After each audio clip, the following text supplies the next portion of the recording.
Hello friends. Did you know that nearly 80% of those who watch my videos aren't subscribed? If you enjoy the content, I'd truly appreciate it if you hit that subscribe button. It helps a lot. Also, don't forget to leave a like and share your thoughts in the comments. Your interaction not only supports the channel's growth, but also helps these stories reach more people. Thank you all for being here. By the way, where are you watching from? Let me know in the comments.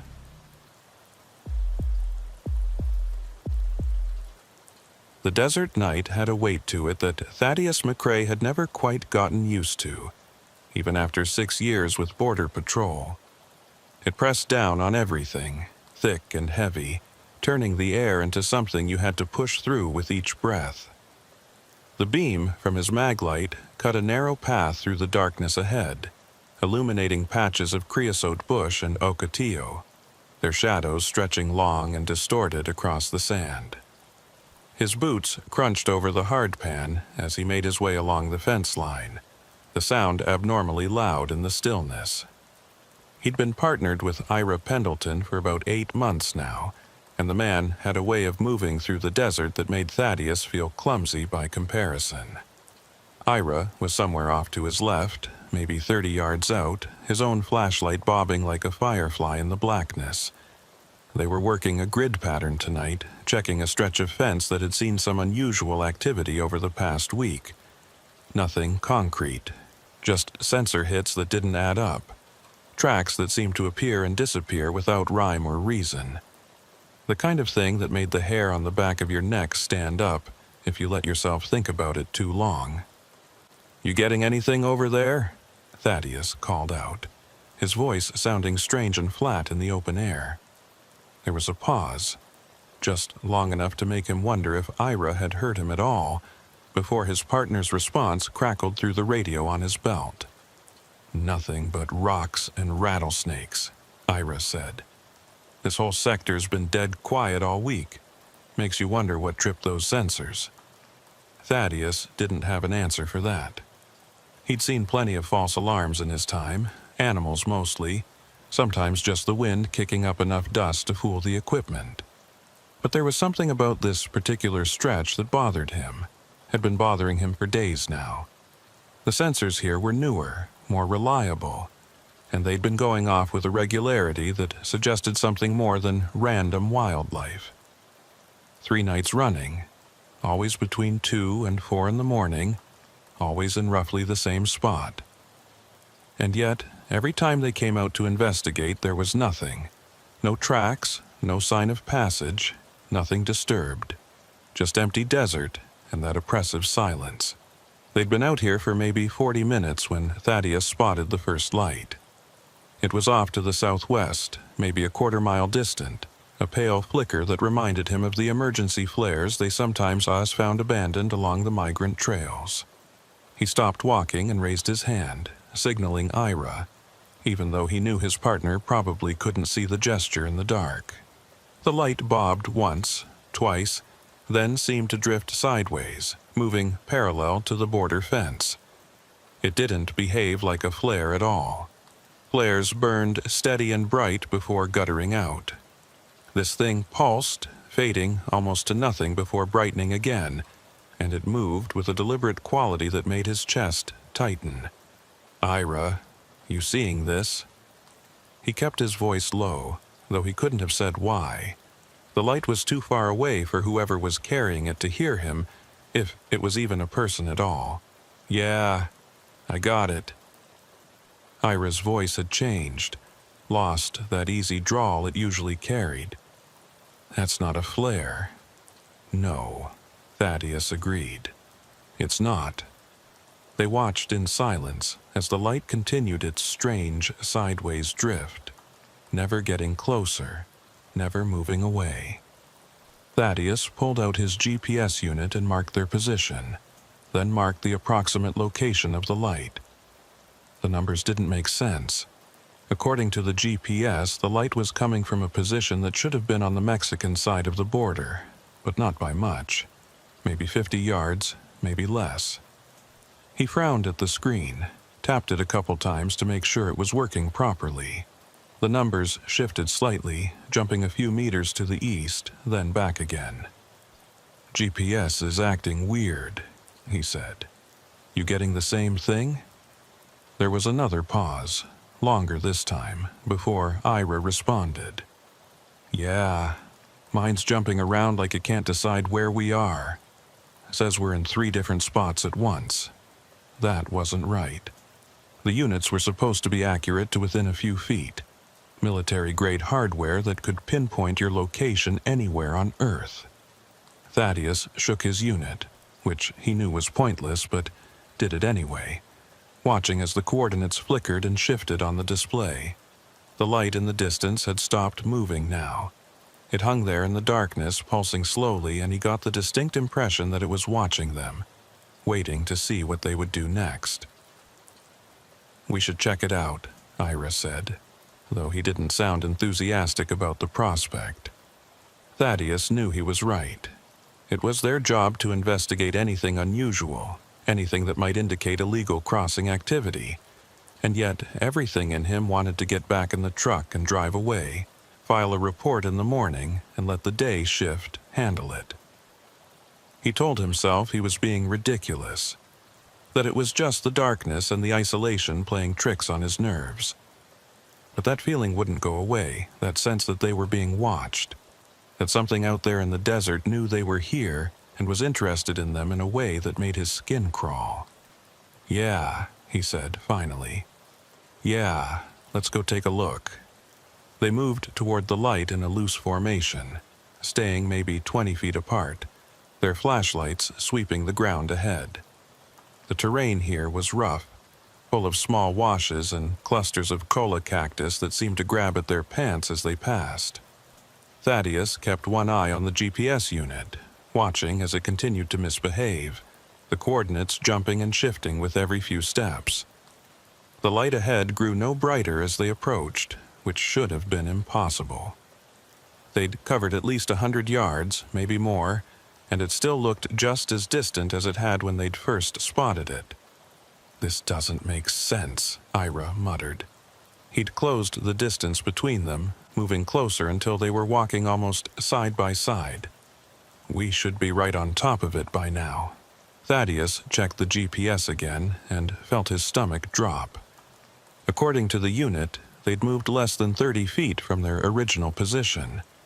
But he could see the fence line behind them, could see how far they'd walked. The GPS was lying, or something was making it lie. He was about to say something to Ira when his boot hit something that rattled and rolled. He stopped, swung his flashlight down, and felt his breath catch in his throat. It was a water jug, one of those 5-gallon plastic containers that migrants carried with them on the crossing. Nothing unusual about that.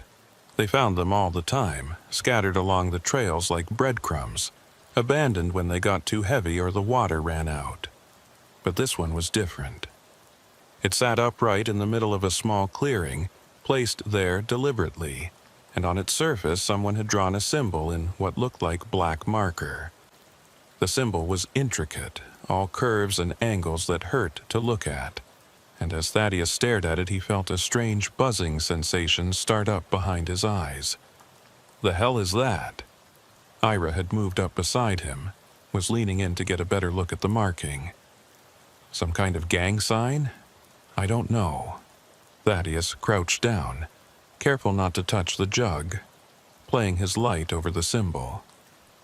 It didn't look like any gang marking he'd ever seen, and he'd seen plenty. There was something organic about it, something that reminded him of the patterns you'd see in nature. Spirals and fractals that repeated at different scales. The longer he looked at it, the worse that buzzing in his head became, until he had to look away just to clear his thoughts. When he glanced up, the light in the distance was gone. The desert stretched away into darkness on all sides, empty and silent except for the faint whisper of wind over sand. He stood up quickly, scanning the horizon with his flashlight, but there was nothing to see. The light had simply vanished, as if it had never been there at all. Ira was doing the same thing, his light cutting wild arcs through the night, and Thaddeus could hear the man's breathing, quick and shallow, with something that might have been fear. "Where'd it go?" Ira's voice had gone tight. "It was right there, and now it's just gone." "I don't know." Thaddeus pulled out his radio, keyed the mic. "Dispatch, this is Unit 7. We've got a situation out here on the Sonoran sector. Grid reference." He paused, looked down at his GPS unit, and felt that sick feeling in his stomach get worse. The screen was blank, completely dead, even though it had been working fine just a minute ago. He tried turning it off and on again, but nothing happened. The unit was bricked, useless. "Dispatch, we've lost GPS function. We're investigating an unknown light source and we found something unusual, requesting backup for our position." Static answered him, thick and heavy, punctuated by odd pops and clicks that sounded almost like speech if you listened hard enough. He tried again, got the same result, then looked over at Ira. His partner was already shaking his head. "Mine's dead too," Ira said. "Radio, GPS, everything. Even my phone." He pulled out his cell, showed Thaddeus the blank screen. "This doesn't just happen. All our equipment doesn't just die at the same time." Thaddeus knew he was right. The gear they carried was built to military specifications, designed to keep working in the harshest conditions imaginable. And yet, here they were, standing in the middle of the desert with nothing but their flashlights and their sidearms, cut off from backup and communication, with that damned water jug sitting there between them like some kind of monument. He was about to suggest they head back to the truck when he heard it, a sound that made every muscle in his body go rigid. It was whistling, low and melodic, coming from somewhere off to their right. Not the wind, not an animal. Someone was out there in the darkness, whistling a tune that had no business existing in this empty place. The melody was old, something that sounded like it belonged in a church, or maybe a funeral. Slow and mournful and utterly wrong. It drifted through the air, seeming to come from everywhere and nowhere at once, and underneath it, Thaddeus could swear he heard other sounds, faint and distant. Footsteps maybe, or something being dragged across sand. "We need to leave," Ira whispered. His hand had dropped to his sidearm, fingers drumming nervously on the grip. "Right now, Thad, we need to go." Thaddeus wanted to argue, wanted to say they should investigate, do their jobs, but that whistling was getting louder, closer, and the rational part of his brain was screaming at him to run. He nodded, and they turned as one, heading back the way they'd come, or at least the way they thought they'd come. In the darkness, with no GPS and no landmarks to guide them, the desert all looked the same. They walked for what felt like hours, but was probably only minutes, their flashlights cutting frantic paths through the night, and the whole time that whistling followed them, never getting closer but never fading away either. When they finally stumbled back to the fence line, Thaddeus felt a wave of relief so intense it made him dizzy. The truck was visible in the distance, its white paint gleaming in the starlight, and he'd never been so happy to see a government vehicle in his life. They half ran the last 100 yards, throwing themselves into the cab like they were being chased, though when Thaddeus looked back there was nothing behind them but empty desert. Ira started the engine and threw it into gear, tires spitting gravel as they pulled away from that cursed stretch of border. Neither of them spoke during the drive back to the station. What was there to say? That they'd seen a light that defied the laws of physics? That they'd found a water jug marked with a symbol that made your head hurt to look at? That something out there in the darkness had been whistling at them, playing a game they didn't understand? It all sounded insane, the kind of thing that got you pulled off patrol and sent for a psych evaluation. So they drove in silence, and when they finally pulled into the station lot, Ira killed the engine and just sat there for a long moment, staring straight ahead. "You ever hear about the old crossing routes?" he asked finally. His voice was quiet, thoughtful. "The ones from way back, before the fence, before any of this modern stuff?" Thaddeus shook his head. "What about them?" "There were stories," Ira said. "Things the old-timers used to talk about. Places along the border where people would disappear, where compasses wouldn't work right and you'd see lights that shouldn't be there. They called them the naked lines. Strips of desert where all the normal rules just stopped applying." He turned to look at Thaddeus, his face pale in the dashboard lights. "I always thought it was just bullshit, you know? Campfire stories to scare the rookies, but after tonight, I don't know what to think." Thaddeus finished. He pulled out his GPS unit, tried turning it on again. This time it came to life. The screen flickering on to show their current position with perfect accuracy.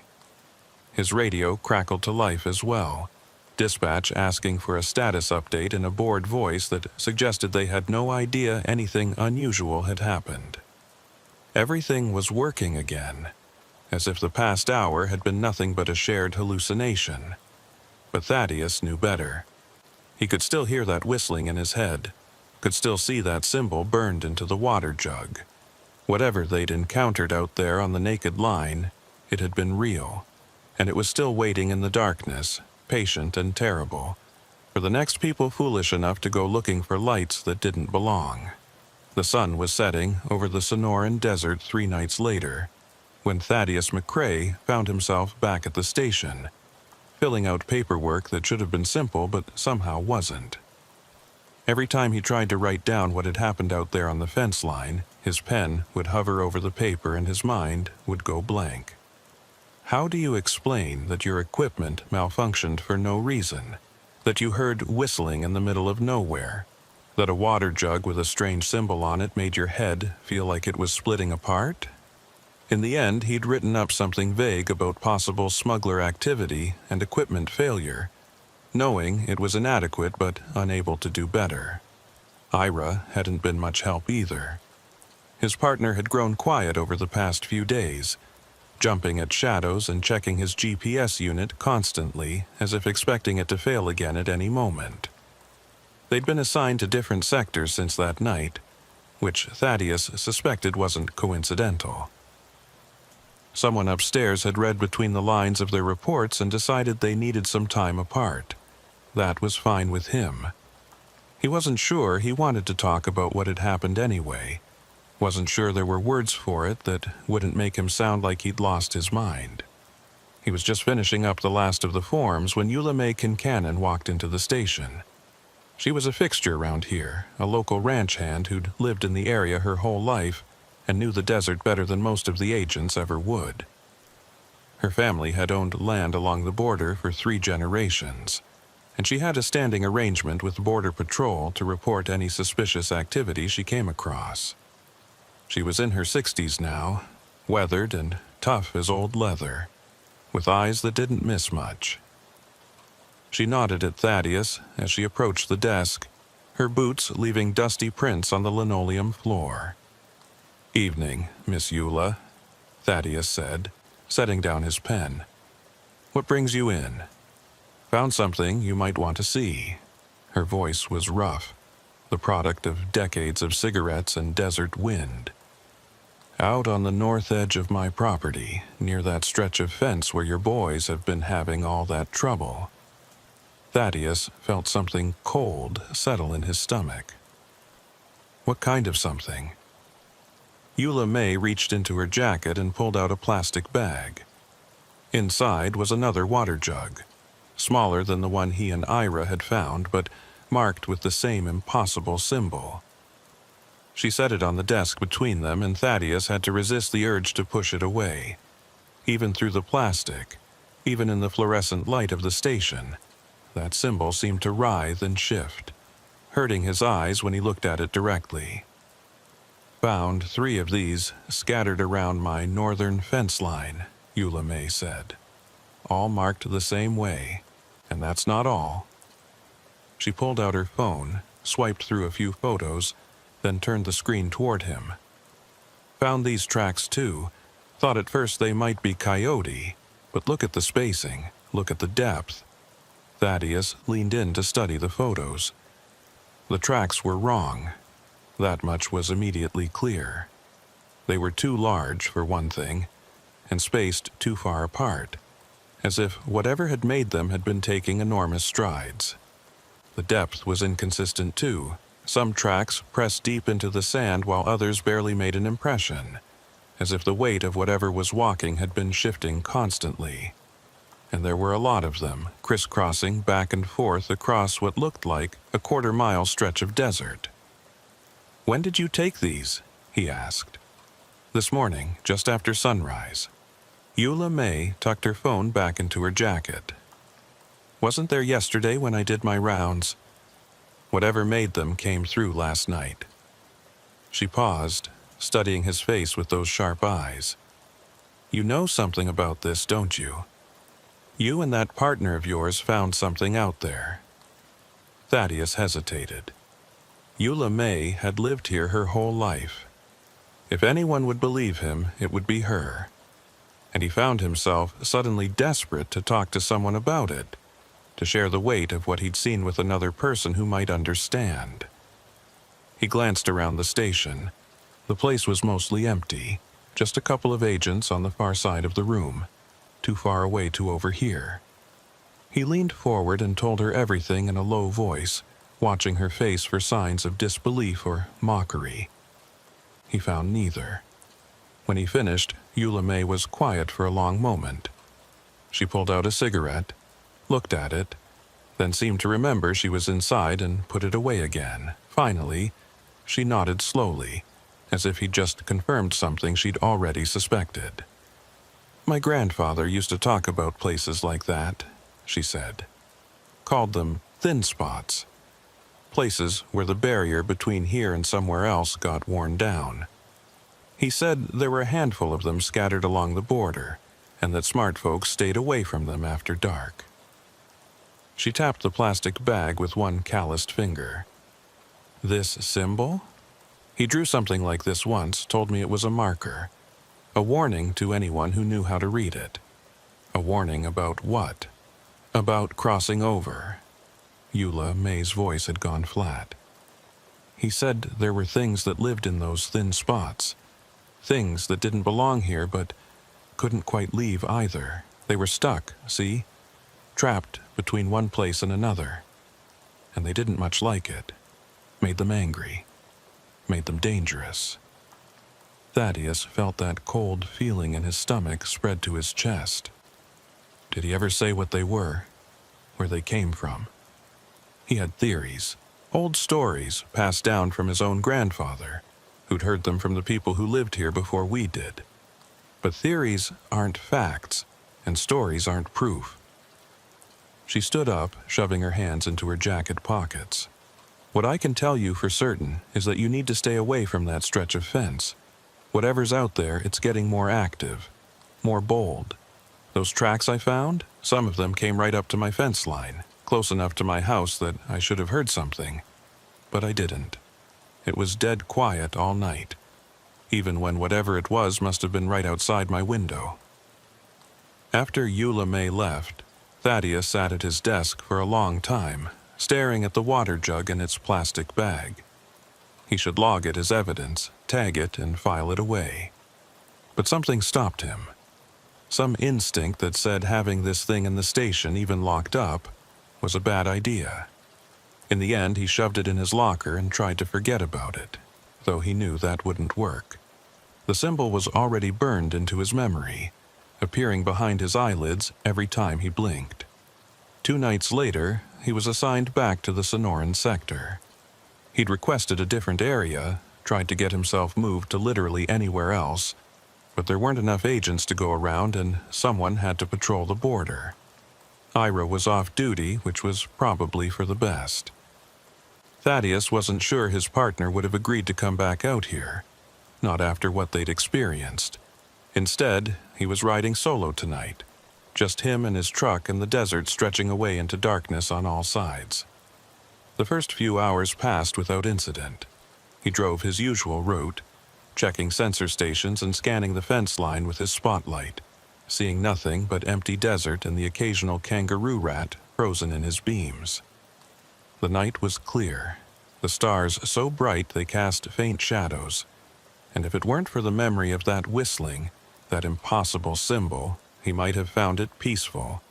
But the memory was there, and it colored everything, turning each shadow into a potential threat and every sound into something sinister. He was approaching the area where he and Ira had found the first water jug when his radio crackled to life. For a moment, there was just static, thick and heavy, and then a voice came through. It was distorted, barely intelligible, but it sounded like someone calling for help. Thaddeus grabbed the handset, keyed the mic. "This is Unit 7. Say again. I didn't copy." "Who is this?" More static, and then the voice came through again, clearer this time, but still wrong somehow. The words were English, but the cadence was off, too fast and too slow at the same time, like a recording that had been sped up and slowed down randomly. "Help. Fence line. Can't. Trapped. What's your location?" Thaddeus was already turning the truck around, heading toward the fence. "Give me a grid reference." The voice dissolved back into static, and then suddenly his radio went dead.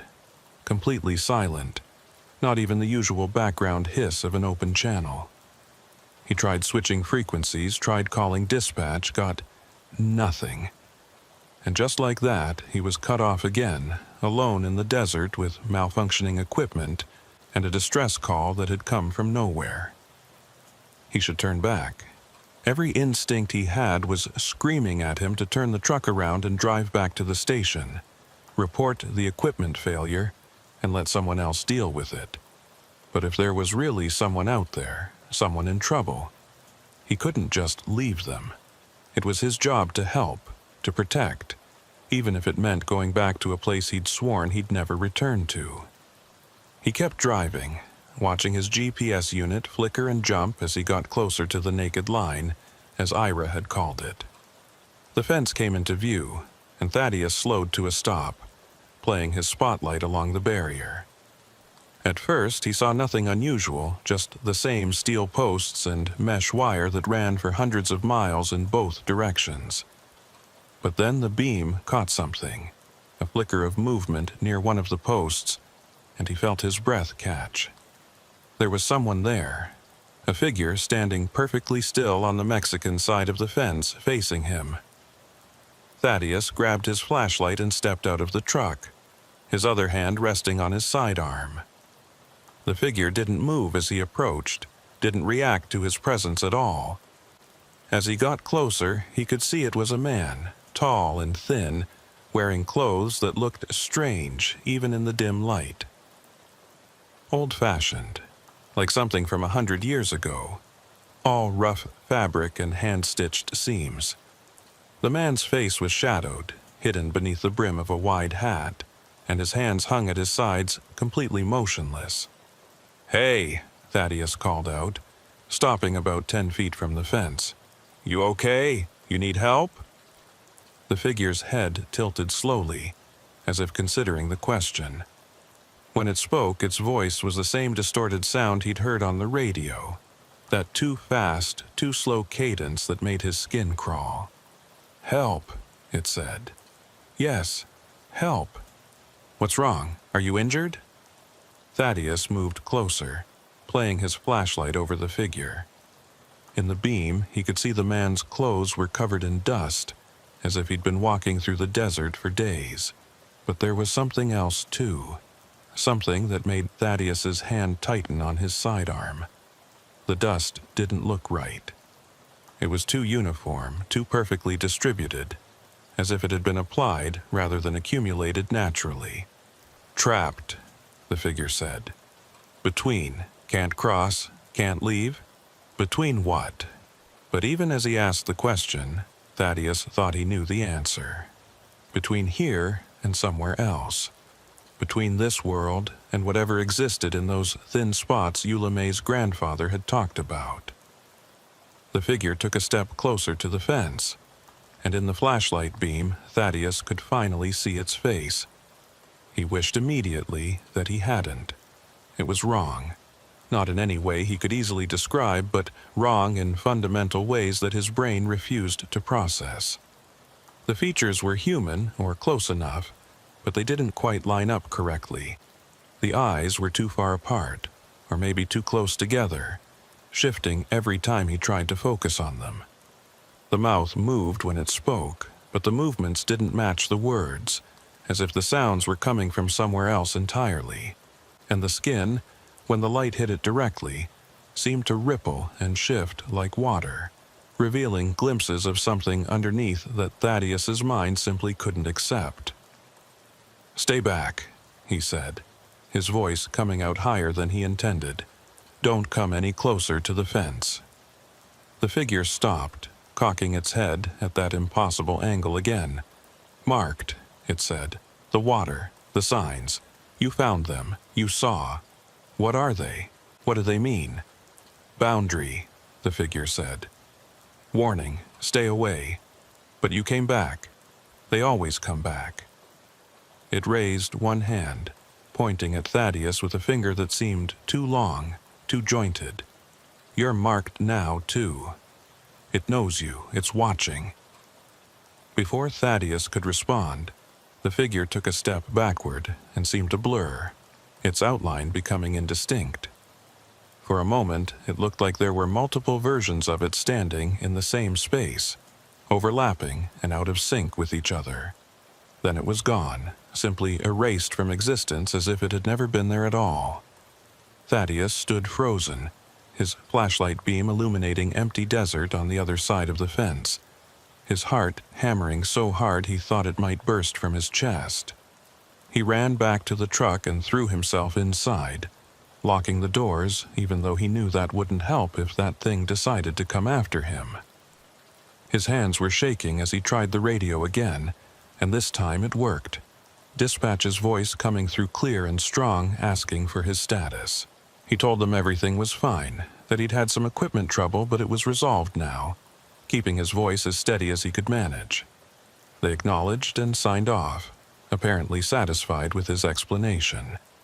Thaddeus started the engine and pulled away from the fence, but he couldn't stop checking his rearview mirror, half expecting to see that figure standing in the road behind him. The drive back to the station felt like it took hours, though his watch insisted it was only 20 minutes.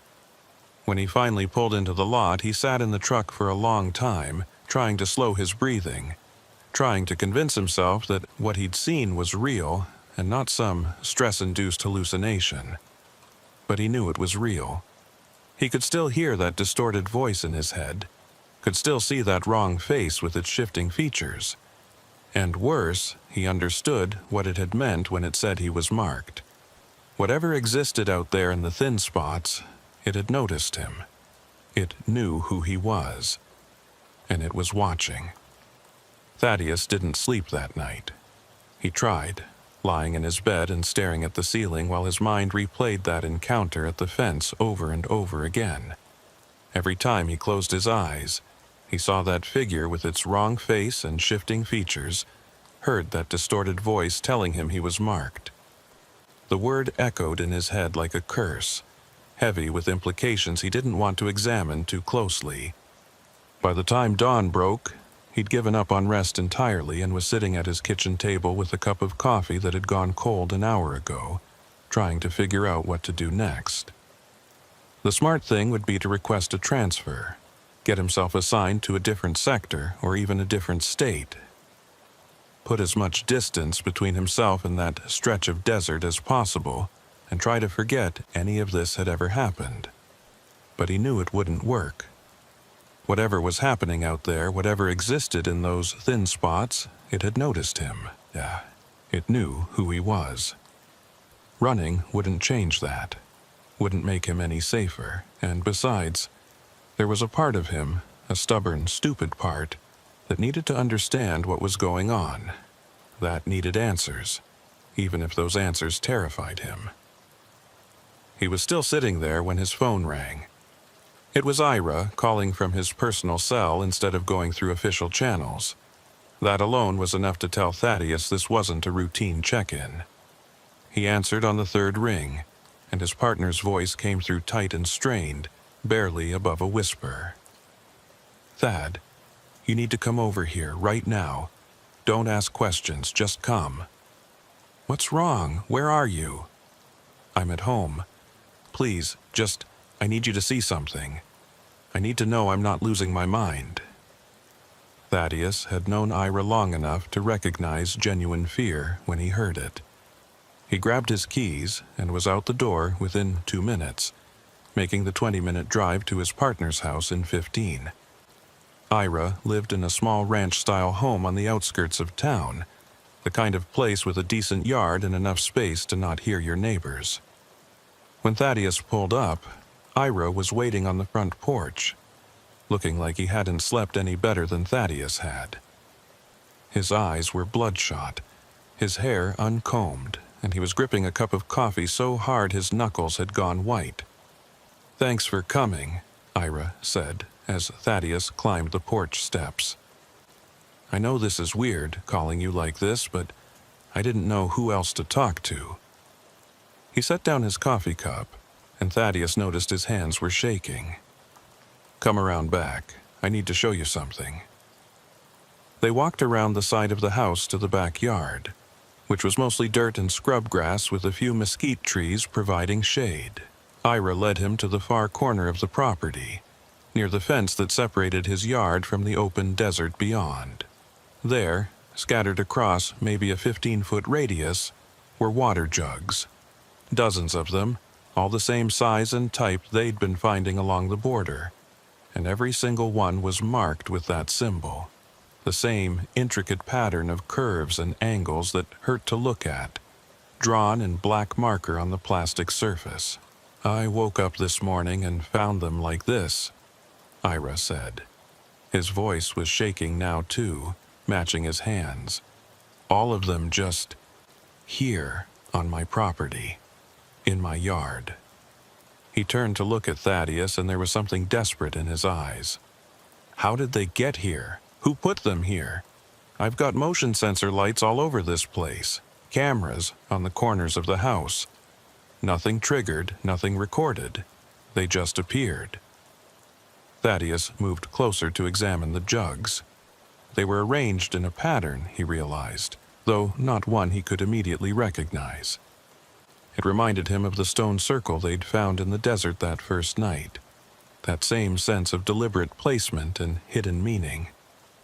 Some of the jugs were upright, others tipped on their sides, and the symbols on each one were slightly different, variations on the same basic theme. As he studied them, that buzzing sensation started up behind his eyes again, growing stronger the longer he looked. "Don't," Ira said sharply. "Don't stare at them too long. I made that mistake already. It's like they get inside your head, make you see things that aren't there." He rubbed his eyes, wincing. "I've been hearing that whistling all morning. Even inside the house with all the windows closed, I can hear it. And I keep seeing movement out of the corner of my eye. Shadows that shouldn't be there." "We need to report this," Thaddeus said, though even as he spoke the words he knew how insane they would sound. What were they supposed to tell their supervisor? That mysterious water jugs had appeared in Ira's yard overnight, marked with symbols that made your head hurt? That they were being watched by something that lived in thin spots along the border? They'd be laughed out of the station at best, put on psychiatric leave at worst. And tell them what exactly? Ira had apparently been thinking along the same lines. That we're being haunted? That there's something out there in the desert that can appear and disappear at will? They'll think we've cracked, that the stress of the job finally got to us. He picked up one of the jugs, turning it over in his hands. Maybe they'd be right. Maybe we are cracking. Before Thaddeus could respond, a sound cut through the morning air. It was faint at first, barely audible, but it grew steadily louder. Whistling. the same slow, mournful melody they'd heard out in the desert that first night. Both men froze, their eyes darting around the yard, trying to pinpoint the source. But the sound seemed to come from everywhere at once, surrounding them, pressing in from all sides. Ira dropped the water jug, his hand going to his hip where his service weapon would normally be. But he was off duty, unarmed, and Thaddeus could see the panic rising in his partner's face. "Inside," Thaddeus said, grabbing Ira's arm. "Now." They ran for the house, and Thaddeus was reaching for the back door when something made him look up. There, standing on the roof of Ira's house, was a figure, tall and impossibly thin. Silhouetted against the morning sky, it stood perfectly balanced on the peak of the roof with its arms hanging loosely at its sides. Even from this distance, even with the sun in his eyes, Thaddeus could tell it was the same thing he'd seen at the fence. That same wrong quality, that sense of something pretending to be human but not quite getting the details right. The figure tilted its head, studying them, and then it opened its mouth. The whistling grew louder, so loud it felt like it was coming from inside Thaddeus's skull, and he realized with a sick jolt that the sound was coming from the figure itself. Not from its mouth exactly, but from somewhere inside it, as if it were hollow and the wind was blowing through it. The melody changed, shifting from mournful to something else, something that reminded Thaddeus of laughter but twisted and wrong. "Get inside."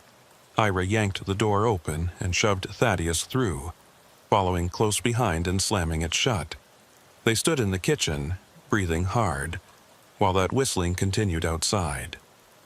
It went on for what felt like hours but was probably only a few minutes, and then it cut off abruptly, leaving a silence that was somehow worse. Thaddeus moved to the window, peering out through the blinds at the roof. The figure was gone, but the water jugs were still there in the yard, their symbols gleaming in the sunlight. "We have to do something," Ira said.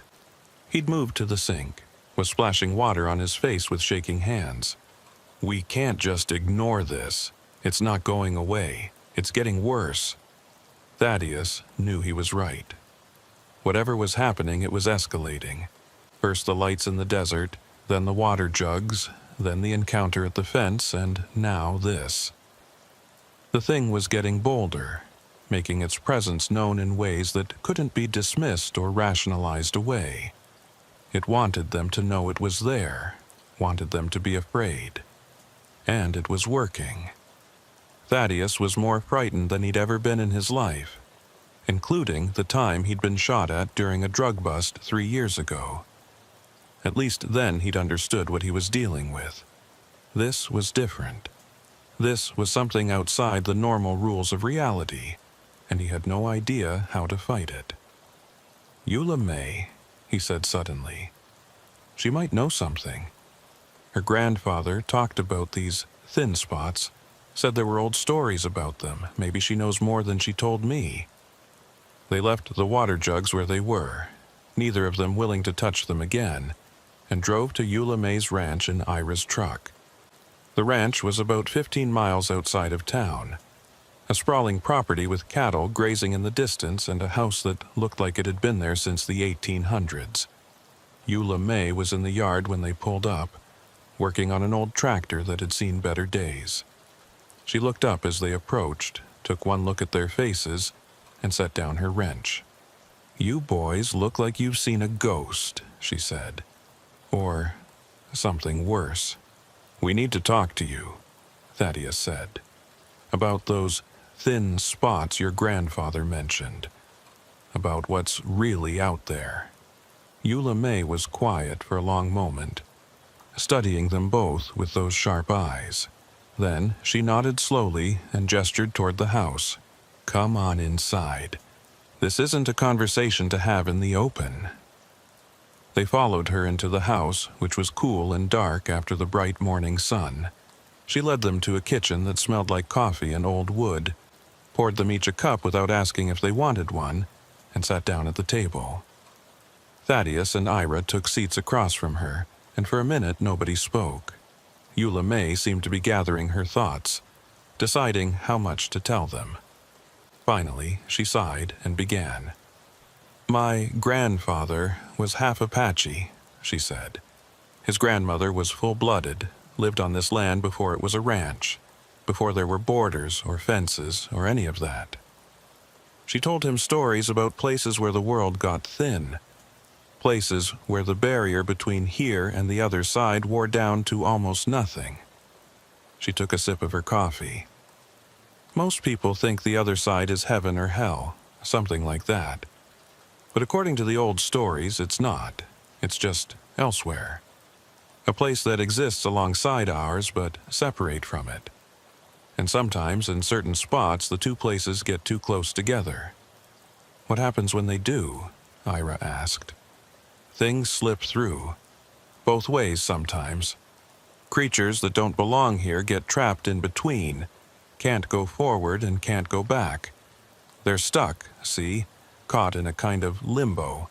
And over time, that does something to them. Drives them mad, or as close to mad as something like that can get.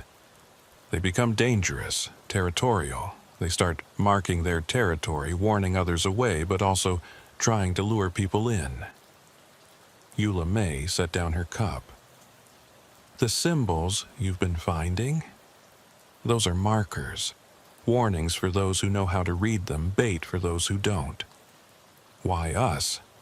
Thaddeus heard the desperation in his own voice. "Why is this thing targeting us specifically?" "Because you found it," Eula May said simply. "You stumbled into its territory, saw it when it didn't want to be seen, and now it knows you. It's marked you, claimed you in a sense." She leaned forward, her expression grave. "These things, they're like predators. Once they've identified prey, they don't let go easily. They'll follow you, haunt you, try to drive you mad or lure you back into their territory, and if you do go back—" She didn't finish the sentence, but she didn't need to. "How do we stop it?" Ira's voice was barely above a whisper. "There has to be a way to make it leave us alone. The old stories say you can't kill something that's already caught between life and death. Can't banish it. Can't trap it. The only thing you can do is avoid it. Stay away from the thin spots, don't engage with it, don't acknowledge its presence.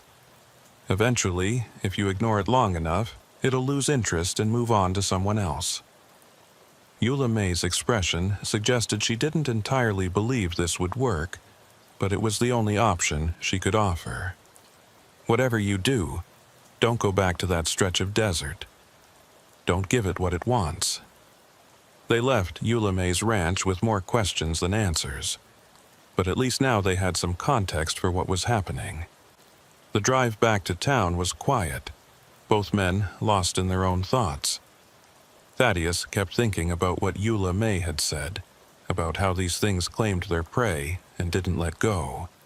He wondered how many other Border Patrol agents had encountered something like this over the years, how many had been marked and haunted and driven to the edge of sanity. He wondered if any of them had survived. When they reached Ira's house, the water jugs were still there in the yard, but something had changed. They'd been rearranged, moved into a different pattern that formed a rough arrow pointing toward the desert, toward the thin spot. The message was clear. It wanted them to come back. It was waiting for them. "I'm calling in sick tomorrow," Ira said, as they stood in the driveway, staring at the arrow of water jugs. "Maybe the rest of the week. I can't go back out there right now." Thaddeus wanted to say he'd do the same, but he knew it wouldn't help. The thing had found Ira at his home, had marked him here on his own property. Calling in sick wouldn't protect him. Nothing would, except maybe doing what Eula May had suggested and trying to ignore it. Trying to pretend it didn't exist, even as it surrounded them with signs of its presence. It seemed impossible, but what choice did they have? "Yeah," Thaddeus said finally. "Yeah, that's probably a good idea." He drove home as the sun climbed higher in the sky, and the whole way he could feel something watching him. Not from the road, not from any specific direction, but from somewhere close by. Somewhere just out of sight. And he knew, with a certainty that made his stomach turn, that this was far from over. Whatever existed in that thin spot, it had marked him and Ira, and it wouldn't rest until it got what it wanted. He just had no idea what that was. 3 days passed. 3 days during which Thaddeus tried to follow Eula May's advice and ignore the signs, pretend none of it was happening. He went to work, filed his reports, drove his patrols in sectors far away from the naked line.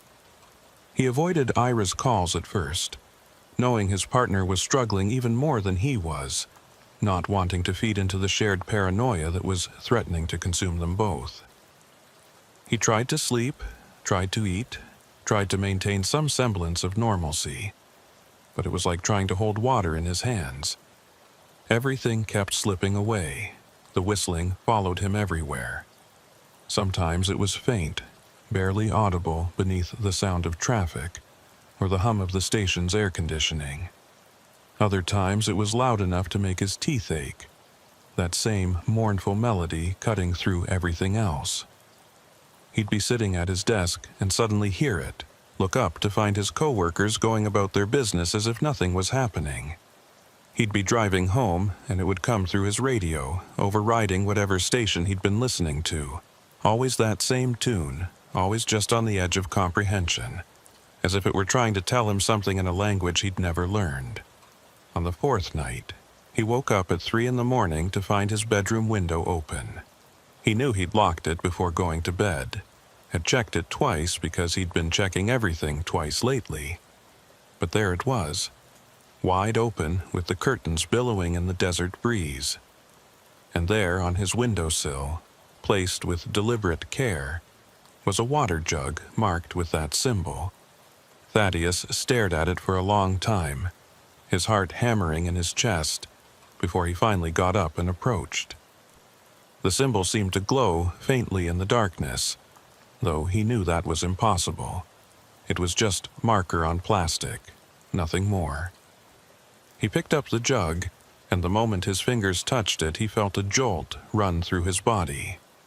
Not painful, exactly, but intense, like touching a live wire. Images flooded his mind, rapid and disjointed. The desert at night, the fence line, figures moving in the darkness, too many to count, all of them wrong in that same fundamental way. And underneath it all, a voice, speaking in that distorted cadence. Come back, come back, come back. Thaddeus dropped the jug and stumbled away from the window, his breath coming in ragged gasps.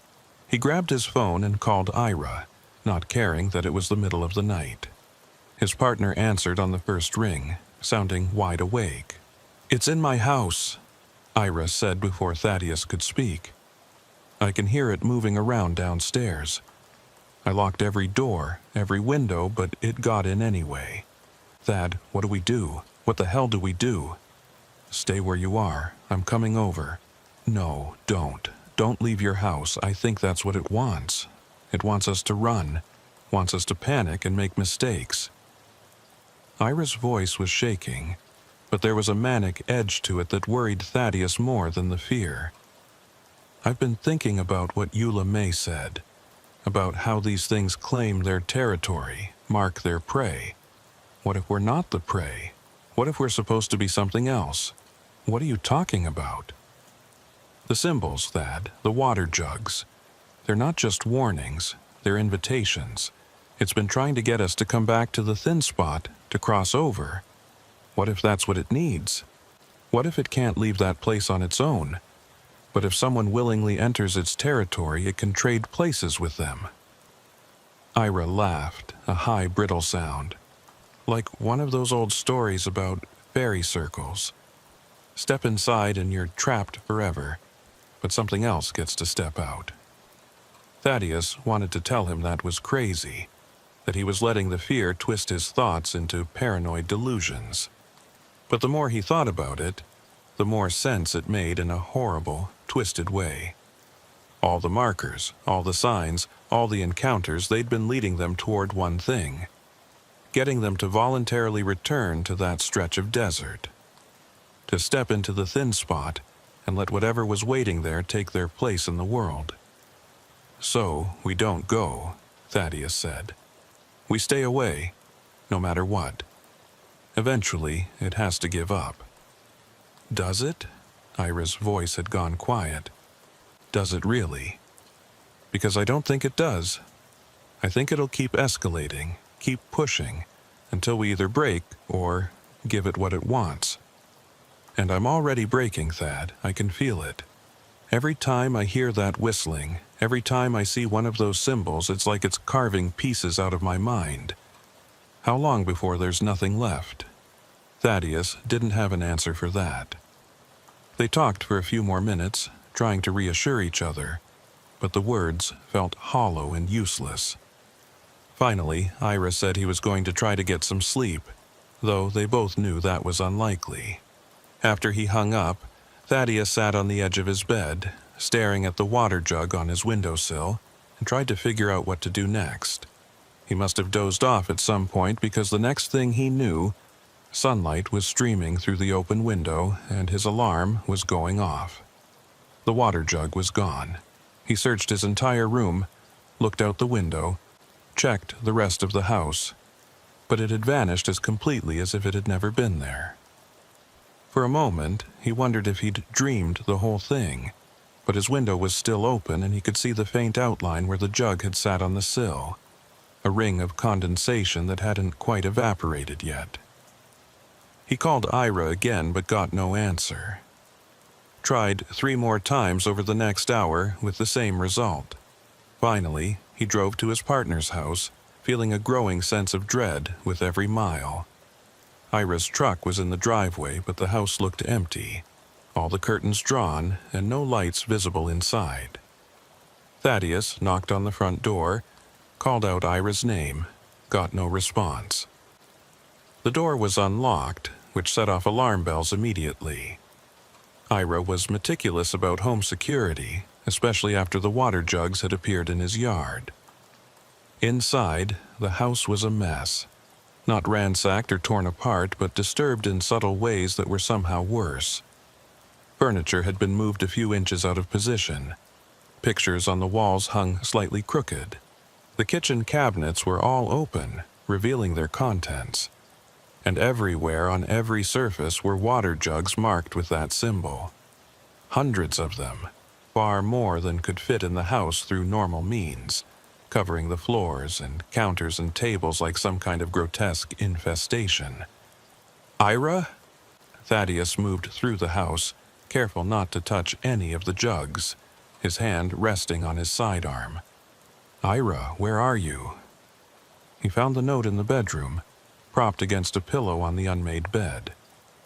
The handwriting was Ira's, but shaky and uneven, as if written by someone whose hands wouldn't stop trembling. I can't take it anymore. It's in my head all the time now, that whistling, and I see it everywhere I look, in mirrors, in windows, in the shadows. It's not going to stop. It's never going to stop unless I give it what it wants. I'm sorry, Thad. I tried to fight it, but I'm not strong enough. Maybe if I go, it'll leave you alone. Maybe that's how it works. One of us has to cross over, and the other gets to be free. I hope that's true. I hope you make it out of this. Don't come looking for me. Don't make the same mistake I did. Just forget about the naked line and everything that happened there. Forget about me. Ira. Thaddeus read the note 3 times, his hands shaking so badly the paper rattled. He knew where Ira had gone, knew what his partner was planning to do, and he knew he should listen to the note, should stay away and let whatever was going to happen, happen. But Ira was his partner, his friend, and he couldn't just abandon him to whatever waited in that thin spot. He had to try to stop him, even if it meant walking into a trap. The drive to the Sonoran sector felt like it took forever, and no time at all. The sun was high in the sky, the desert shimmering with heat, and Thaddeus kept expecting his radio to crackle to life with news that another agent had found Ira wandering the desert. Disoriented, but okay. But the radio stayed silent except for routine chatter, and when he reached the stretch of fence where it had all begun, Ira's truck was there waiting. The vehicle was empty, driver's door hanging open, keys still in the ignition. Thaddeus grabbed his flashlight even though it was broad daylight and followed the tracks leading away from the truck. They headed straight toward the fence, straight toward the spot where he'd seen that wrong figure standing in the darkness. The tracks were deep and evenly spaced at first, but they got more erratic as they went, swerving and stumbling as if Ira had been fighting with himself, trying to turn back but unable to stop moving forward.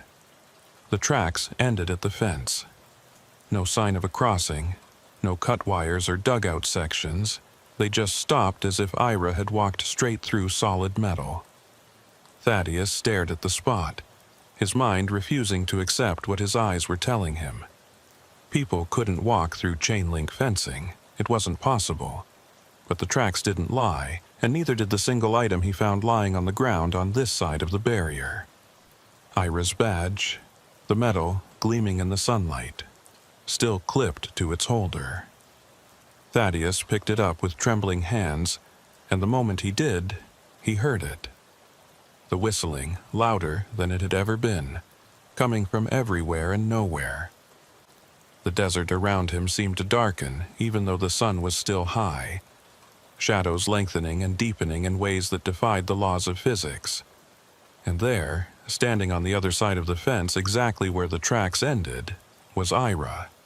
Except it wasn't Ira, not really. It had Ira's face, Ira's build, wore Ira's clothes. But something was wrong about it. The proportions were slightly off, the movements too fluid and too jerky at the same time. It stood there with its arms hanging at its sides, head cocked at that impossible angle, and when it spoke it was with Ira's voice but in that distorted cadence that made Thaddeus's skin crawl. He crossed over, it said. Willingly, the bargain is complete. He stays, I leave. The thing that looked like Ira smiled, and the expression was so wrong on his partner's face that Thaddeus had to look away. You're marked too. When you're ready, when you can't take it anymore, you'll cross over as well. And then we'll both be free. Where is he? Thaddeus demanded, his voice cracking. What did you do with him? He's where he chose to be, in between, neither here nor there. He'll wander those spaces until the end of time, or until someone takes his place. The thing tilted its head the other way, studying Thaddeus with eyes that were Ira's but held nothing human behind them. You could save him. Step through the fence, take his place, and he could come back. That's how it works. 1 for 1, a trade. Thaddeus took a step back, then another, his heart hammering so hard he thought it might explode. The thing was trying to lure him in, trying to get him to make the same mistake Ira had made. But what if it was telling the truth? What if there was a way to bring his partner back? To undo what had happened? What if all he had to do was step through that fence? No, that was the madness talking, the same madness that had taken Ira. He couldn't save his partner by destroying himself. All he could do was survive, bear witness, and make sure no one else stumbled into this nightmare. He turned and ran back to his truck, throwing himself inside and slamming the door. In the rearview mirror, he could see the thing that wore Ira's face watching him, still standing on the other side of the fence with that terrible smile. Thaddeus drove back to the station and filed a missing person report. He told them Ira had disappeared while on patrol, that he'd found his truck abandoned near the border fence with no sign of struggle or forced entry. It was technically the truth, even if it left out the parts no one would believe. The search went on for 3 days, dozens of agents combing the desert, helicopters flying grid patterns overhead. They never found anything except Ira's badge, which Thaddeus had turned in as evidence. After a week, the search was officially called off. Ira Pendleton was classified as missing, presumed dead, though no body was ever recovered. His family held a memorial service that Thaddeus attended but couldn't bring himself to speak at. What could he say? That he'd watched something wearing Ira's face tell him his partner was trapped in a place between worlds. That he'd been offered a chance to save him but had been too afraid to take it? Thaddeus requested a transfer the day after the memorial. To his surprise, it was approved immediately, as if someone upstairs was eager to move him away from the Sonoran sector. He was reassigned to a station in New Mexico, hundreds of miles from the Naked Line and everything that had happened there. He told himself it was over, that the distance would protect him, that whatever existed in that thin spot would lose interest and move on to someone else. But deep down, he knew better. He could still hear the whistling sometimes, faint and distant, but unmistakable. He still saw water jugs marked with that symbol in his dreams, sometimes in places they shouldn't be when he was awake. And every time he looked in a mirror, he had to check carefully to make sure his reflection moved exactly the way it should, that there was nothing wrong about the proportions or the timing. Because he knew what Ulame had said was true. Once these things marked you, they didn't let go. The thing that had taken Ira's place was out there somewhere, walking around in his partner's skin, waiting.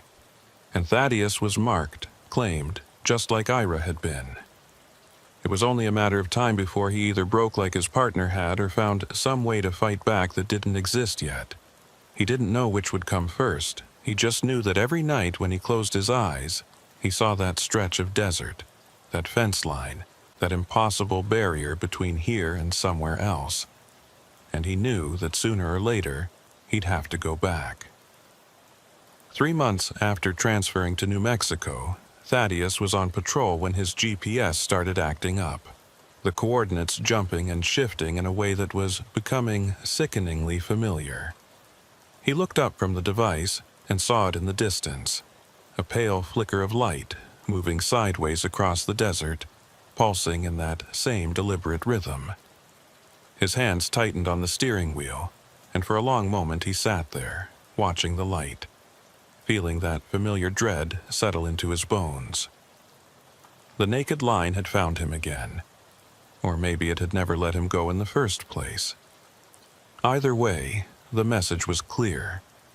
You can't run from something that exists outside the normal rules of space and time.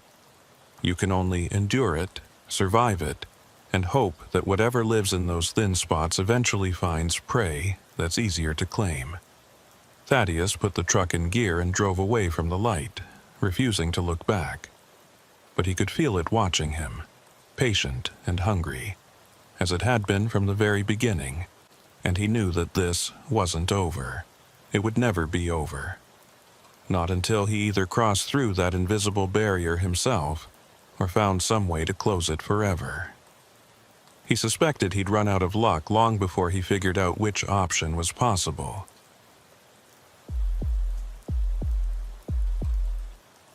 The Rio Grande was running low that October, lower than Hollis Varnell had seen it in his 8 years with Border Patrol. The drought had turned sections of the river into little more than muddy streams, exposing sandbars and rock formations that normally stayed hidden beneath the surface. It made his job easier in some ways, harder in others. Crossings increased when the water was shallow, but it also meant more places to watch, more routes to patrol. He'd been pulling double shifts for the past 2 weeks, and the exhaustion was starting to show in the way his hands shook when he poured his morning coffee. Tonight, he was working the stretch between Del Rio and Eagle Pass, a 20-mile section of river that had been relatively quiet lately. Too quiet, according to some of the other agents. There was talk that the cartels had shifted their operations elsewhere, or that increased patrols had finally deterred the smugglers. But Hollis had been doing this long enough to know that silence along the border usually meant something was brewing. People didn't just stop crossing. They changed tactics, found new routes, waited for the right moment. The question was always when, not if. He was sitting in his truck at one of the observation points thermal camera trained on the opposite bank when his radio crackled. It was Orson Keene, his sector supervisor, calling from the station 15 miles north. Orson was old school, been with Border Patrol since before they had half the technology they used now, and he had a sixth sense about the river that Hollis had learned to trust. "Varnell, you getting anything on thermal down there?" Orson's voice was rough, worn down by years of cigarettes and desert dust. "Negative. It's dead quiet tonight. Water's so low I can see halfway across in some spots." Hollis adjusted the camera, scanning the Mexican side of the river for any heat signatures. "Why, you hearing something different?" "Maybe. We've been getting some weird sensor hits about 3 miles south of your position. Pattern doesn't match anything human. Could be animals, but..." Orson paused and Hollis could hear him tapping something. Probably a pencil against his desk like he always did when he was thinking. "Could be equipment malfunction too. These sensors have been acting up all week. But I want you to check it out anyway. Take a drive down there, see if anything looks off." "Copy that. Heading south now." Hollis put the truck in gear and started down the dirt road that paralleled the river. The night was clear and cold. The kind of cold that came with desert darkness when there was no cloud cover to trap the heat. His headlights cut through the blackness, illuminating mesquite trees and scattered cacti, their shadows stretching long and distorted. He'd made this drive 1,000 times, knew every curve and pothole. But tonight, something felt different. The air had a thickness to it, a weight that made it hard to breathe, and the usual sounds of the desert seemed muted and distant. He reached the sensor station in about 10 minutes, a small metal box on a pole that monitored ground vibrations and heat signatures in a 100-yard radius. The indicator light was blinking red, which meant it had detected something. But when Hollis checked the readout, the data made no sense. The sensor was registering movement, multiple contacts, but the pattern was wrong.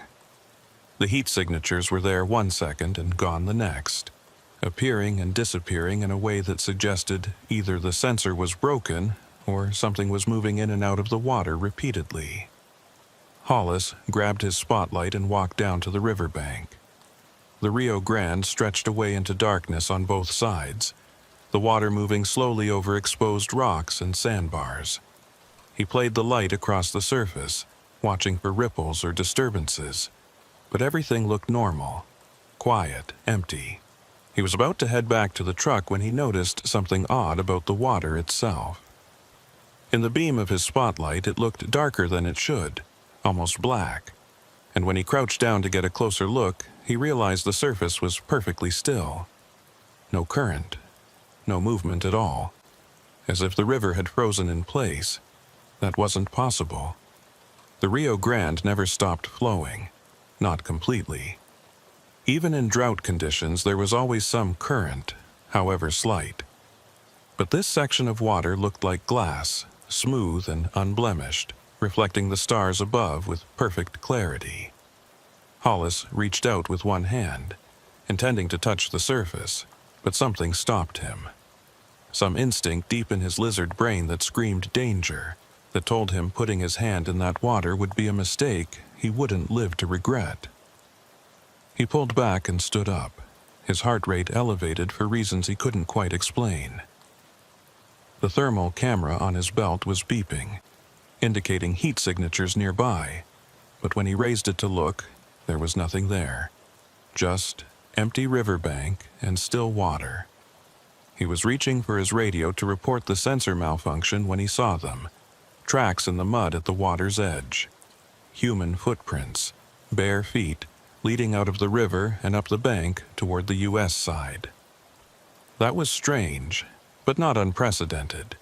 People crossed barefoot all the time, trying to avoid leaving recognizable shoe treads. What made Hollis's skin crawl was that the tracks were wrong. They were too evenly spaced, too perfectly formed, as if whoever had made them had been walking with mechanical precision. And they were fresh, the edges still sharp and undefined, but there was no water in them, no moisture at all, despite the fact that they led directly out of the river. Hollis followed the tracks with his light, watching them continue up the bank for maybe 20 feet before they simply stopped, not faded away, not obscured by rocks or vegetation. They just ended in the middle of open ground, as if the person who'd made them had vanished into thin air. He walked over to where the last print was, crouched down to examine it more closely. The impression was deep, suggesting significant weight, but there was something else too. A smell, faint but unmistakable, like river water in decay, old and stagnant. The kind of smell you got from pools that had been sitting too long in the sun. His radio crackled again, making him jump. It was Orson, asking for a status update. Hollis keyed the mic, trying to keep his voice steady. "I'm at the sensor location, getting some unusual readings. Found tracks leading out of the water, but they don't go anywhere. Possible sensor malfunction, but I'm not sure." "What do you mean they don't go anywhere?" "They just stop. Middle of the riverbank, no explanation. And the water here is..." Hollis paused, trying to find words that wouldn't make him sound crazy. "It's not moving at all, like it's frozen, but it's not cold enough for that." There was a long silence on the other end. When Orson spoke again, his voice had changed, gone flat and careful. "Varnell, I want you to get back in your truck and return to the observation point. Don't investigate further. I'm sending backup your way." "Copy, but I don't think there's anyone here. Whatever triggered the sensor is gone now. Just do it, Hollis. I've seen this before. Get back to your truck, now." The urgency in Orson's voice sent a chill down Hollis's spine. He'd never heard his supervisor sound like that. Not in 8 years. He turned to head back to his vehicle, and that's when he noticed the water had changed. It was moving again, but not in any natural way. The surface was rippling, small concentric circles spreading outward from multiple points, as if something beneath was rising toward the surface. Hollis watched, transfixed, as the ripples grew larger and the water in the center of each circle began to bulge upward, forming small mounds that glistened in his spotlight beam. He took a step back, then another, unable to look away from whatever was happening in the river. The mounds continued to rise, and he could see now that they weren't just water. There was something solid underneath, something pushing up from below. The shapes were vaguely human, head and shoulders breaking the surface, but they moved wrong, too fluid and too rigid at the same time. And they were all facing toward him, these rising figures, as if they knew exactly where he was standing. Hollis turned and ran.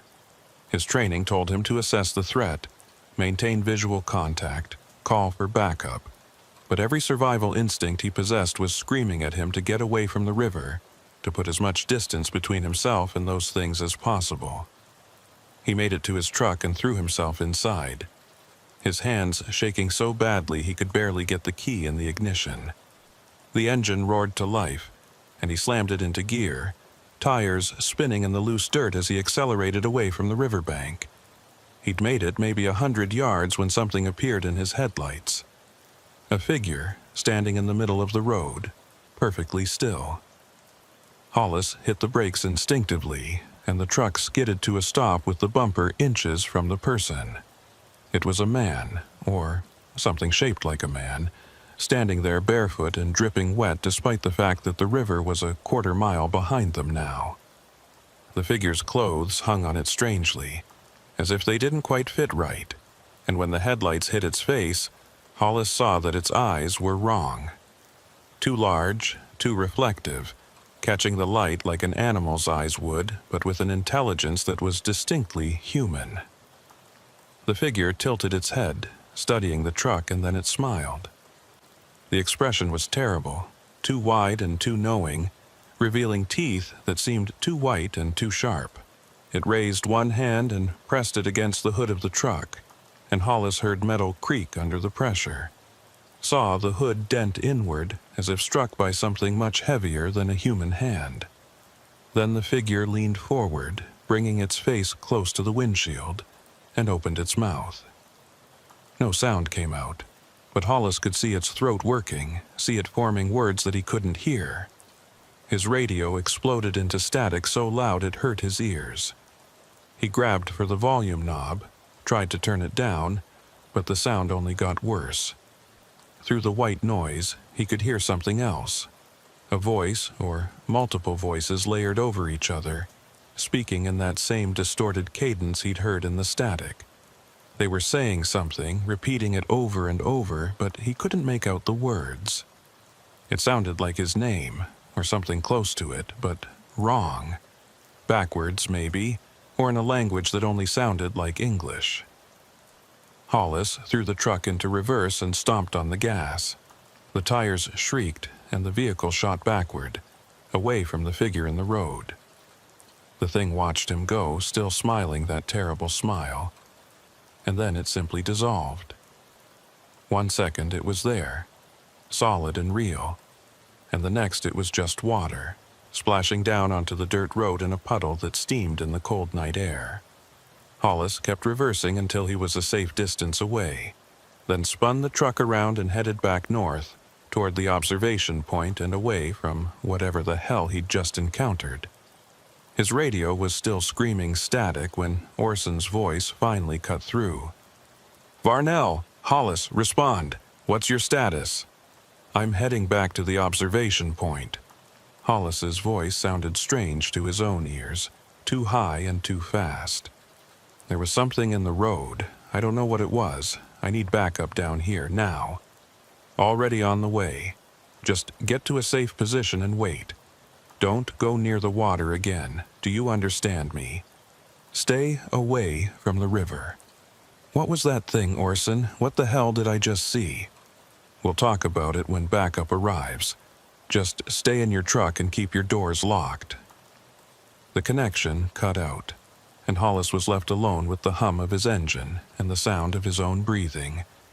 He made it back to the observation point and parked with the truck facing away from the river, his eyes glued to the rearview mirror in case anything came up behind him. The thermal camera was going crazy, registering heat signatures all along the riverbank now. Dozens of them, moving in and out of the water in that same impossible pattern. He sat there for what felt like hours, but was probably only 20 minutes before another set of headlights appeared in the distance. Backup was arriving, and Hollis had never been so relieved to see another Border Patrol vehicle in his life. But even as help approached, he couldn't shake the feeling that something was watching him from the darkness. Something that had risen from the depths of the Rio Grande and was waiting patiently for him to make a mistake.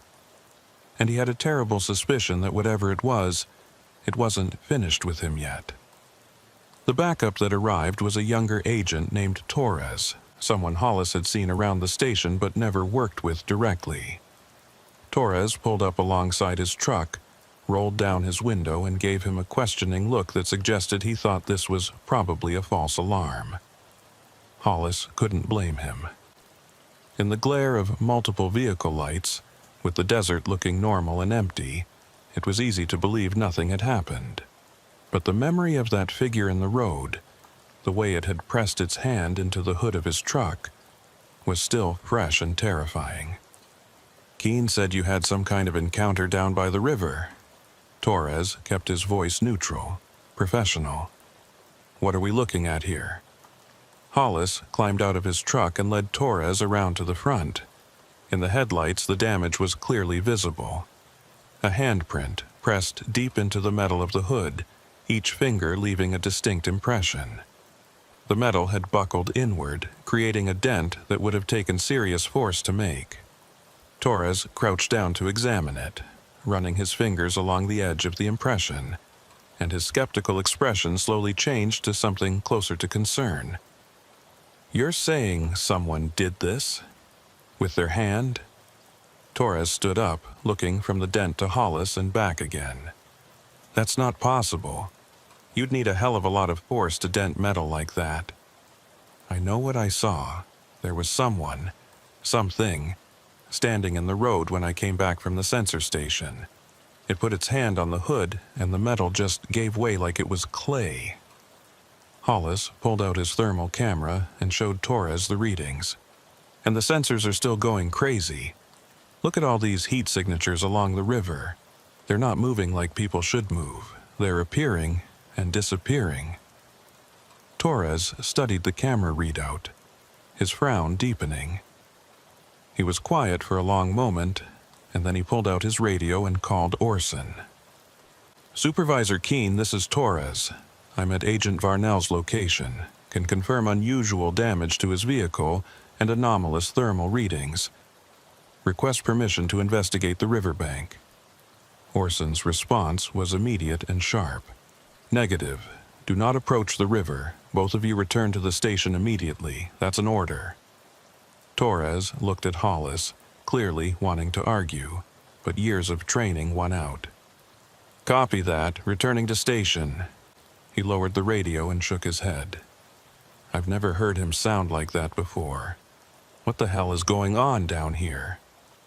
"I don't know," Hollis admitted. "But whatever it is, Orson knows something about it. He told me he'd seen this before, right before I ran into that thing in the road." They drove back to the station in convoy, Hollis keeping Torres's taillights in view the entire way. The radio stayed quiet except for routine traffic, but Hollis couldn't shake the feeling that something was following them. Every time he checked his mirrors, he half expected to see that figure standing in the road behind him, that terrible smile on its too wide mouth. But there was nothing there except empty darkness and the occasional pair of animal eyes reflecting in his headlights. The station was mostly empty when they arrived, just a skeleton crew working the graveyard shift. Orson was waiting for them in his office, sitting behind his desk with a bottle of whiskey and 2 glasses already poured. That alone was enough to tell Hollis this was serious. Orson was a by-the-book supervisor who never drank on duty, never bent the rules, but here he was offering them alcohol like they were going to need it for what came next. "Sit down, both of you." Orson pushed the glasses across his desk. "And drink. You're going to want it." Hollis and Torres exchanged glances but did as they were told. The whiskey burned going down. Cheap stuff that Orson probably kept in his desk for emergencies. When they'd both finished, Orson poured them each another measure and then leaned back in his chair, studying them with tired eyes. "How much do either of you know about the history of this sector?" Orson asked. "The real history, not the official Border Patrol timeline." "Not much," Torres admitted. Hollis just shook his head. "Back in the 80s, before either of you were born, there was a series of incidents along this stretch of the Rio Grande. Agents disappearing on patrol, bodies found in the river that shouldn't have been there, equipment malfunctions that couldn't be explained. The official report said it was cartel violence, smugglers getting more aggressive, but those of us who were here knew better." Orson took a drink straight from the bottle. There was something in the water, something that came and went with the drought cycles, appearing when the river ran low enough to expose certain sections of the riverbed. "What kind of something?" Hollis asked, though part of him didn't want to know the answer. Nobody could say for certain. Some thought it was spirits of people who'd drowned trying to cross. Others believed it was something older, something that had been in the river long before the border existed, before any of us were here. What we did know was that it was dangerous. It could take on different forms, appear as people you knew or strangers who needed help. And if you got too close to the water when it was active, you didn't come back. Orson set down the bottle and fixed them both with a hard stare. "We lost 6 agents in 3 months before someone figured out the pattern. The thing only appeared during certain drought conditions, when the water level dropped below a specific point and exposed this old crossing point that used to be a ford back in the 1800s. Torres was leaning forward now, his skepticism replaced by genuine interest. "So, what did you do? How did you stop it?" "We didn't stop it. We couldn't. But we learned to recognize the signs. When the sensors start acting up, when the water stops moving in certain sections, when thermal reads heat signatures that don't match human patterns, we know it's active again. Standard protocol is to avoid that stretch of river entirely until the water level rises enough to cover the ford again." Orson looked at Hollis. "That's why I told you to get out of there. You stumbled right into an active zone. But why didn't anyone tell us about this?" Hollis felt anger rising alongside his fear. "If this is a known phenomenon, why isn't it in the briefing materials? Why aren't we warned?" "Because officially, it doesn't exist. The incidents from the 80s were classified, buried under layers of bureaucracy. The few of us who remember are told to keep quiet about it, handle it internally when it comes up. The higher-ups think if word got out that Border Patrol was dealing with, hell, I don't even know what to call it, paranormal activity, it would destroy our credibility, make us look like a joke." Orson's expression was bitter.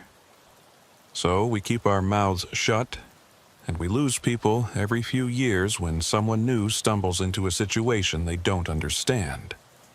Hollis thought about the figure in the road, the way it had dissolved into water. He thought about those footprints that led nowhere, the still surface of the river that reflected the stars like a mirror. And he thought about something else too, something that had been nagging at him since he'd left the riverbank. "The tracks I found," he said slowly. "They led out of the water, but they didn't go anywhere. Like whoever made them just vanished. But what if they didn't vanish? What if they went somewhere else?" "What do you mean?" Torres asked. "When I was down there, before I saw the things rising from the water, my thermal camera was picking up heat signatures on both sides of the river. On the Mexican side, too. What if whatever this thing is, it's not confined to one side of the border? What if it can cross back and forth at will?" Orson's face went pale. "That would explain some things. We've had reports from Mexican authorities about similar incidents on their side. Federales finding abandoned vehicles near the river. People reporting strange figures in the water. We always assumed it was separate incidents, maybe copycats or drug-related violence. But if it's the same phenomenon..." He trailed off, staring at nothing. "Then it doesn't care about borders," Hollis finished. "It's operating in both countries, using the river as its territory, and when the water gets low enough, it can move more freely." They sat in silence for a moment, digesting this information. Finally, Torres spoke up, his voice uncertain. "So, what do we do? Just avoid that section of river and hope it goes away when the drought ends?" "That's what we've always done," Orson said. "Wait it out. The drought can't last forever. Eventually, the water level will rise and cover the ford again, and whatever's down there will go dormant or move on, or whatever the hell it does when it's not active." "How long does that usually take?" Hollis asked. "Last time, 3 months. But this drought's worse than the one in the 80s. Could take longer." Orson stood up and walked to his window, looking out at the dark desert beyond. "In the meantime, I'm reassigning both of you to different sectors. North of here, away from the active zone.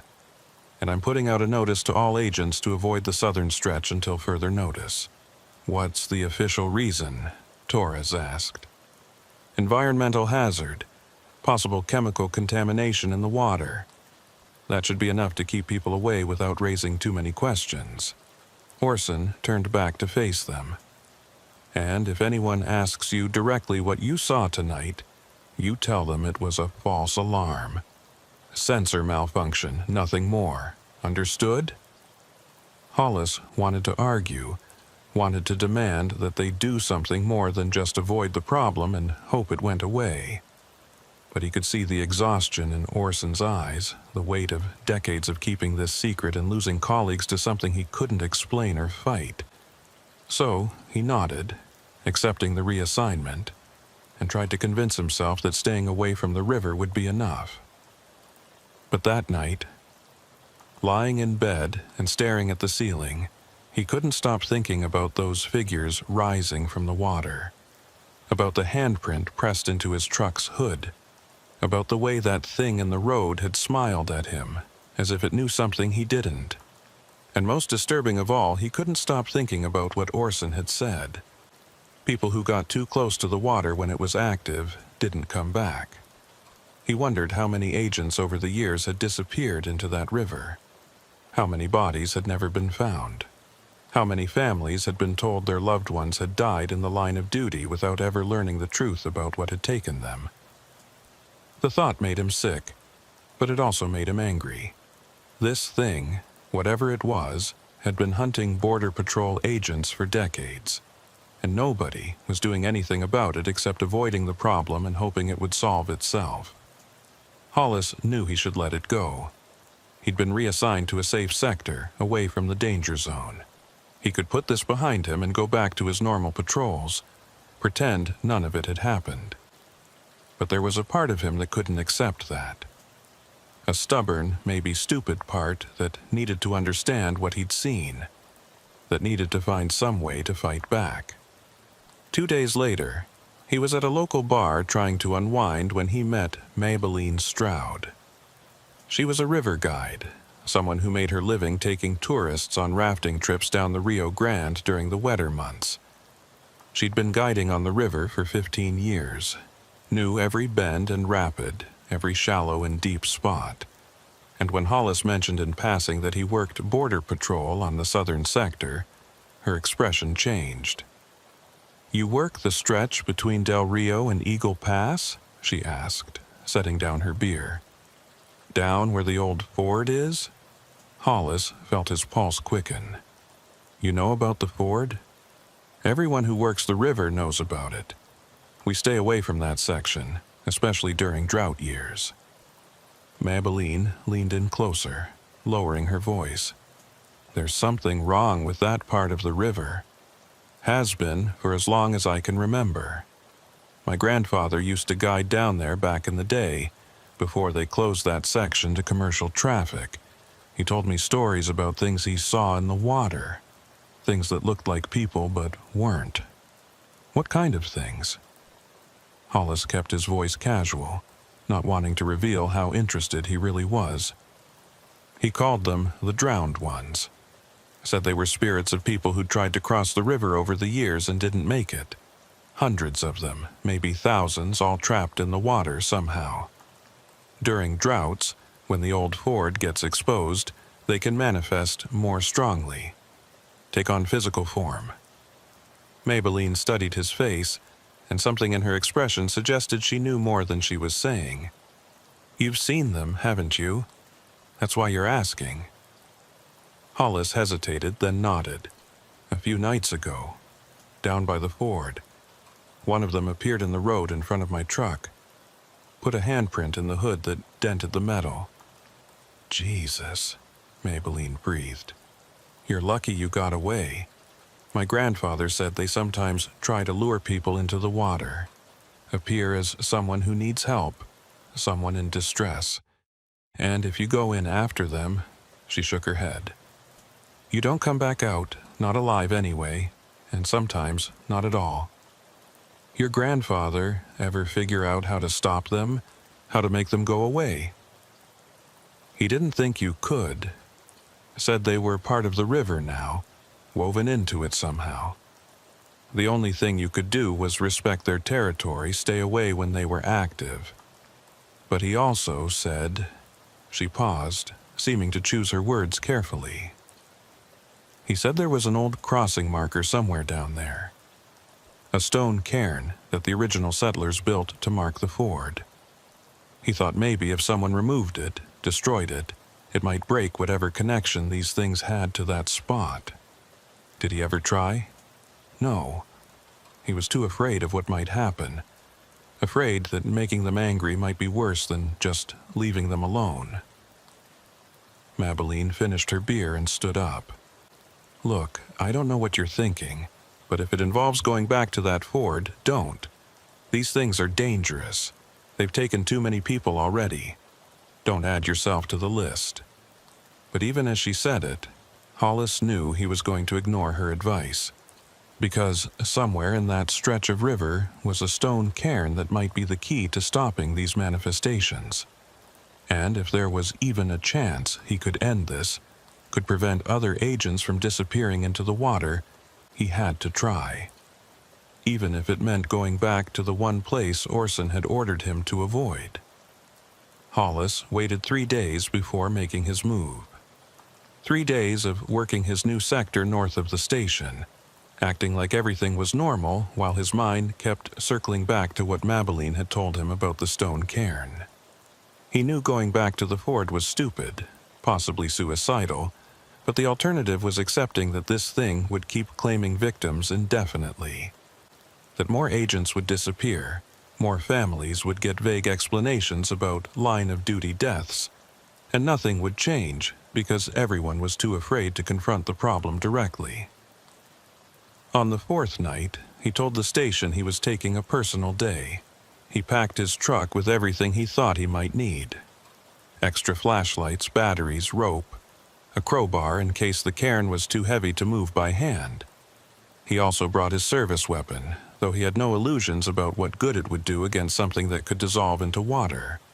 But it made him feel slightly less helpless, and right now he needed whatever comfort he could get. He drove south just after sunset, timing his arrival at the ford for full darkness. The logic was simple. If these things were most active at night, then that's when he needed to be there to find what he was looking for. The thermal signatures and manifestations only appeared after dark, which meant that's when the connection between the drowned ones and the physical world was strongest. If the cairn was somehow anchoring them to this spot, he'd need to locate it when that anchor was most visible. The drive felt longer than it should have, every mile stretching out as his anxiety built. He kept the radio off, not wanting to hear if anyone from the station tried to call him back. His phone was in the glove compartment, deliberately out of reach. He'd committed to this course of action, and he couldn't let himself second-guess it now. The only way forward was through. When he reached the observation point near the ford, Hollis killed his headlights and sat in the darkness for a moment, letting his eyes adjust. The night was clear again, the stars so bright they cast faint shadows across the desert landscape. The Rio Grande stretched away to the south, a dark ribbon cutting through the lighter ground on either side. From this distance it looked peaceful, even beautiful. But Hollis knew better now. He knew what waited in those waters. He grabbed his gear and started down toward the riverbank, moving slowly and carefully in the darkness. His flashlight stayed off for now. He didn't want to announce his presence any sooner than necessary. The thermal camera at his belt was already beeping softly, picking up signatures along the water's edge, but he ignored it. He knew they were there. That was the point. The smell hit him first, that same odor of stagnant water and decay he'd noticed during his last visit. It was stronger now, thick enough to make his eyes water. As he got closer to the river, he could see the water's surface gleaming in the starlight, and just like before, it was perfectly still. No current, no ripples, just that glassy smoothness that shouldn't exist in a flowing river. The sight of it made his stomach clench, but he forced himself to keep moving. He needed to find the cairn, and according to Mabeline, it should be somewhere near the old ford crossing. That meant somewhere in the shallows where the water was lowest, probably partially exposed by the drought. Hollis clicked on his flashlight and began searching, playing the beam along the riverbank and across the exposed sections of riverbed. At first he saw nothing but mud and rocks, the occasional piece of driftwood or trash that had washed up during higher water levels. Then his light caught something different. About 20 yards downstream, There was a formation of stones that didn't match the surrounding geology. They were stacked deliberately, arranged in a rough pyramid maybe 3 feet high, and they were covered in a layer of dried algae and river mud that suggested they'd been underwater until recently. Hollis approached carefully, watching his footing on the slick riverbank. As he got closer, he could see that the stones weren't just stacked randomly. They'd been fitted together with surprising precision. Each rock chosen for its shape and size to create a stable structure that had survived God knew how many floods and droughts. This was it. The cairn Maybelline's grandfather had mentioned. It had to be. Hollis set down his gear and examined the structure more closely. Some of the stones had markings on them, symbols that might have been Spanish or possibly older, carved by whoever had first established this crossing point. The cairn was positioned exactly at the center of the ford, right where the water would be shallowest during normal conditions. Looking at it, Hollis could understand why someone might think it was an anchor point. It had that sense of permanence, of marking something important, the way gravestones mark the dead. He was reaching for the crowbar when the water began to move. It started slowly, subtle ripples spreading outward from points all along the river's edge. Then the ripples became waves, small at first but growing larger, moving against the current, or what should have been the current. And beneath the waves, Hollis could see shapes beginning to form. Dark masses rising from the depths, reaching upward toward the surface. He took a step back from the cairn, his hand dropping to his sidearm, even though he knew it wouldn't help. The first figure broke the surface about 10 feet from where he stood. It rose smoothly, water streaming off its form, and stood in the shallows staring at him with eyes that reflected his flashlight beam. It was shaped like a person, vaguely female, but the details were all wrong. The proportions were too fluid, constantly shifting as if the thing couldn't quite hold a stable form, and it was translucent, almost transparent in places, so he could see the riverbed through its legs and torso. More figures were emerging now, rising from the water all along the ford. Dozens of them, maybe more, all turning to face him with that same empty stare. They didn't move closer, didn't make any threatening gestures. They just stood there in the shallows, watching, waiting. And Hollis realized with a sick jolt that they were between him and his truck. He'd walked right into their territory, and now they had him surrounded. "I'm not here to hurt you," he said, feeling foolish even as the words left his mouth. "What did you say to things that had drowned in this river years or decades ago? How did you negotiate with the dead? I just want to understand. I want to know if there's a way to help you move on." The figures didn't respond, didn't move. They just kept staring with those empty, reflecting eyes. But the water around them began to churn more violently, waves lapping up onto the bank with increasing force. And through the sound of the water, Hollis heard something else. Voices, faint and distorted, coming from the figures themselves or from the river around them. They were speaking, all of them at once, creating a cacophony of sound that hurt his ears and made his head pound. He couldn't make out individual words at first.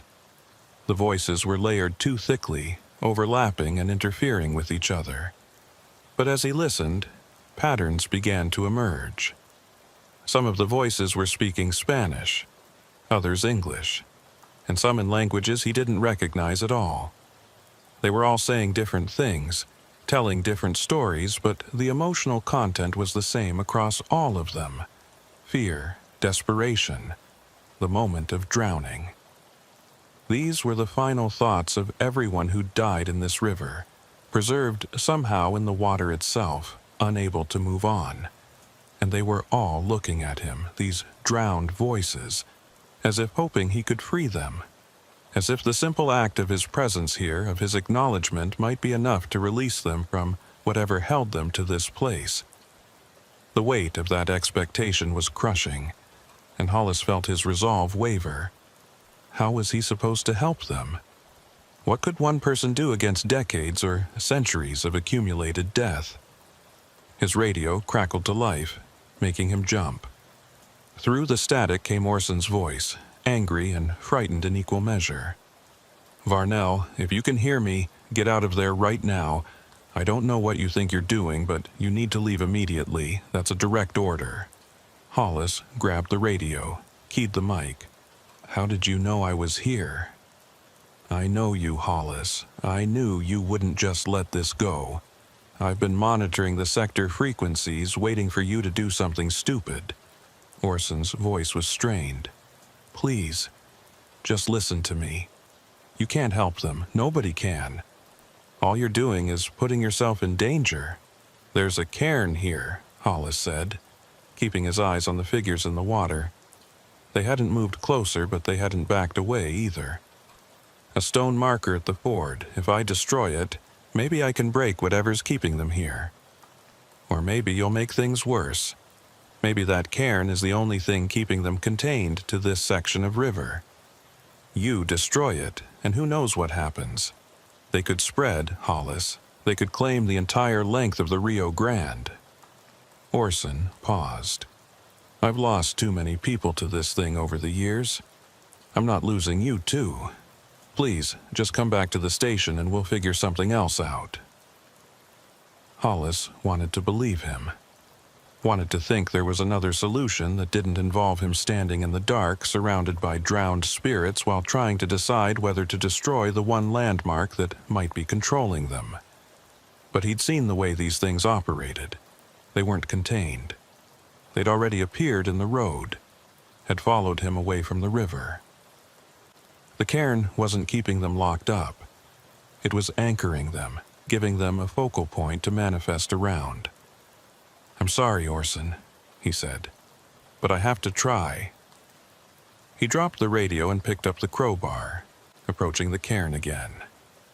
The figures in the water began to move, gliding forward through the shallows with that same unnatural fluidity. They were converging on him, cutting off any route of escape, but they still weren't attacking. They were just watching, waiting to see what he would do. Hollis wedged the crowbar under one of the lower stones and levered upward. The rock came free with surprising ease, as if it had been waiting to be moved, and he tossed it aside into the river. The moment the stone hit the water, everything changed. The figures froze in place, their forms becoming more solid, more defined. The voices that had been a constant murmur suddenly rose to a scream, hundreds of mouths opening in unison to release a sound of pure anguish. And the water, that still glassy surface that had been wrong from the beginning, erupted into chaos. Waves crashed against the banks, spray flying high enough to catch the starlight, and the current returned with a vengeance, flowing fast and violent as if years of blocked water were suddenly released. Hollis stumbled back from the cairn, shielding his face from the spray. The figures in the water were changing too, their translucent forms taking on more substance, more detail. He could see their faces now, really see them, and each one was different. Men and women, children and elderly, all frozen in expressions of terror and pain. And they were reaching toward him, dozens of hands stretching out across the water, grasping for something they couldn't quite touch. He realized what he'd done. He hadn't freed them. He'd made them more present, more real, more capable of interacting with the physical world. The cairn hadn't been an anchor.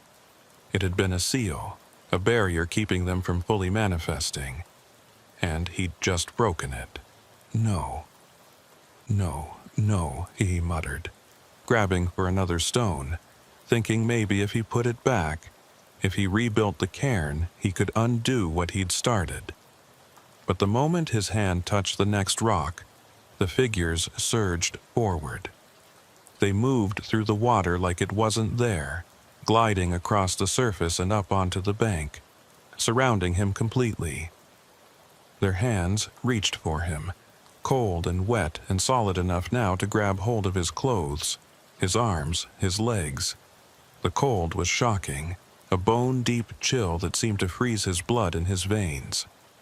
Hollis tried to pull away, tried to break free, but there were too many of them and they were too strong. They were dragging him toward the water, step by step, their grip tightening with every moment. And through the screaming chaos of voices, he heard one sound rise above the rest. Laughter, high and manic and terrible, coming from somewhere deeper in the river, from whatever had been controlling these manifestations all along. He'd been wrong about everything. These weren't just spirits of the drowned. They were puppets, controlled by something else. Something that had been using them as bait all along. And now it had what it wanted. Another victim to add to its collection. Hollis's feet hit the water and the cold intensified, spreading through his body like fire.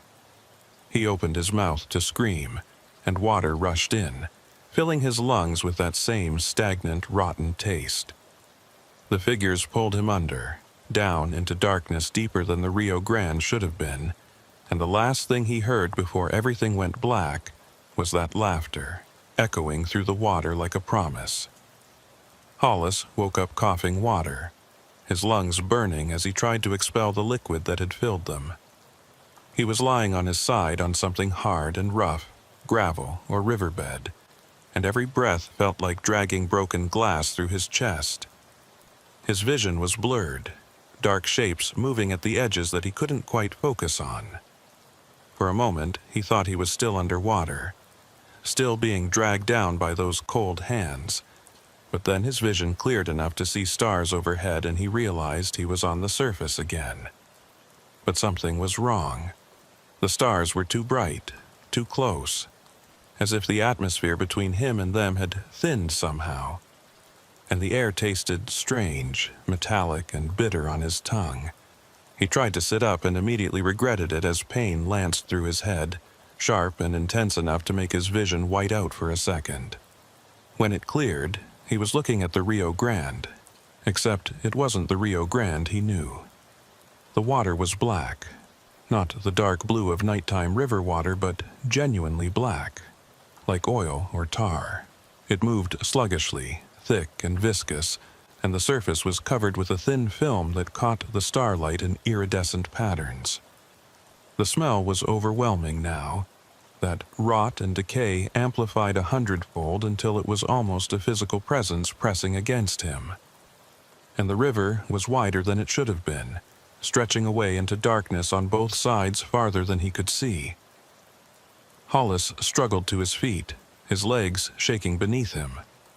His clothes were soaked through, heavy with that black water, and when he looked down at himself he saw that the liquid wasn't just water anymore. It had left stains on his skin, dark marks that looked almost like bruises, but were too uniform, too deliberate. They formed patterns, he realized with growing horror.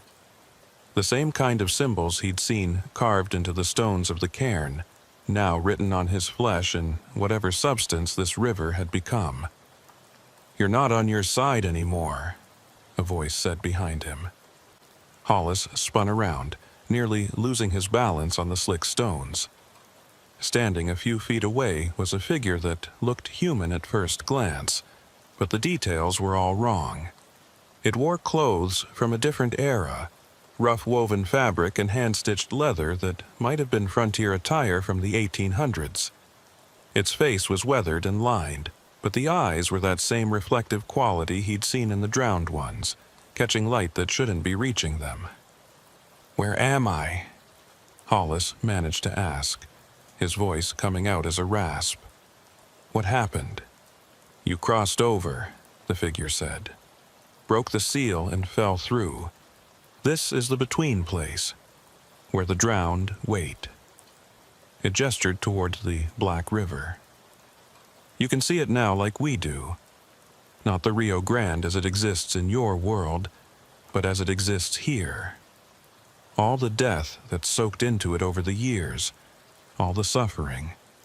This is what it really is." Hollis looked at the river again and saw that the figure was right. There were shapes in the water now, hundreds of them, bodies floating just beneath that oily surface. Some were fresh, recently drowned, while others had been there so long they were little more than skeletons held together by scraps of clothing and the black water itself. And they were all aware, all conscious. He could see their eyes moving, following him as he stood on the bank, and he understood with sickening clarity that these people hadn't truly died. They'd been trapped here, kept in a state between life and death, for as long as they'd been in the water. How do I get back? His voice was steadier now, the shock giving way to a desperate need to escape this place. There has to be a way back to my side. There is, the figure said. Same way you came, through the ford, when someone on the other side calls to you. But that requires someone to know you're here, someone to care enough to come looking. It tilted its head in that same disturbing way the other manifestations had. How long do you think it will be before they give up searching? Before they decide you drowned like all the others? Hollis thought about Orson, about the way his supervisor had tried to warn him away from this place. Would he come back to the ford looking for him? Or would he simply file a report, add Hollis's name to the list of agents lost to the river, and tell everyone to stay away from the active zone? The bitter truth was that Hollis had acted against direct orders. He'd gone to the ford knowing it was dangerous, and now he was paying the price. Orson would be angry, would feel guilty, but he wouldn't come looking. Not here, not in this place between places. You said I'm not on my side anymore, Hollis said slowly, working through the implications. But I can see this side now. Does that mean I can also see my side? Can I cross back and forth? The figure smiled, and the expression was hungry. Clever. Yes, you could cross back. The seal is broken now, thanks to you. The barrier between there and here is thin enough that someone who's walked both sides can pass through at will. But there's a cost. It stepped closer, and Hollis could smell the river on it. That rot and decay concentrated into something almost solid. Every time you cross, you bring a piece of this place with you, and every time you return here, you leave a piece of yourself behind. Eventually, there won't be enough of you left to remember which side you belong to. So, I'm trapped here, Hollis said. It wasn't a question. Not trapped, changed. You're one of us now. Whether you want to be or not, the river has claimed you. The figure gestured back toward the black water. But you don't have to suffer like they do. The ones who drowned in fear and pain, they're stuck in that moment forever, reliving it again and again. You went under knowing what you were doing, trying to help. That gives you more control, more awareness. You can choose what you become in this place. Hollis wanted to reject everything the figure was saying, wanted to believe this was a nightmare he'd wake up from. But the pain in his lungs was too real, the smell of the river too intense, the weight of those marks on his skin too present. This was happening. He was here on the wrong side of reality, and there was no easy way back. The only question now was what he did with that knowledge. If I can cross between sides, he said carefully, then I could warn people.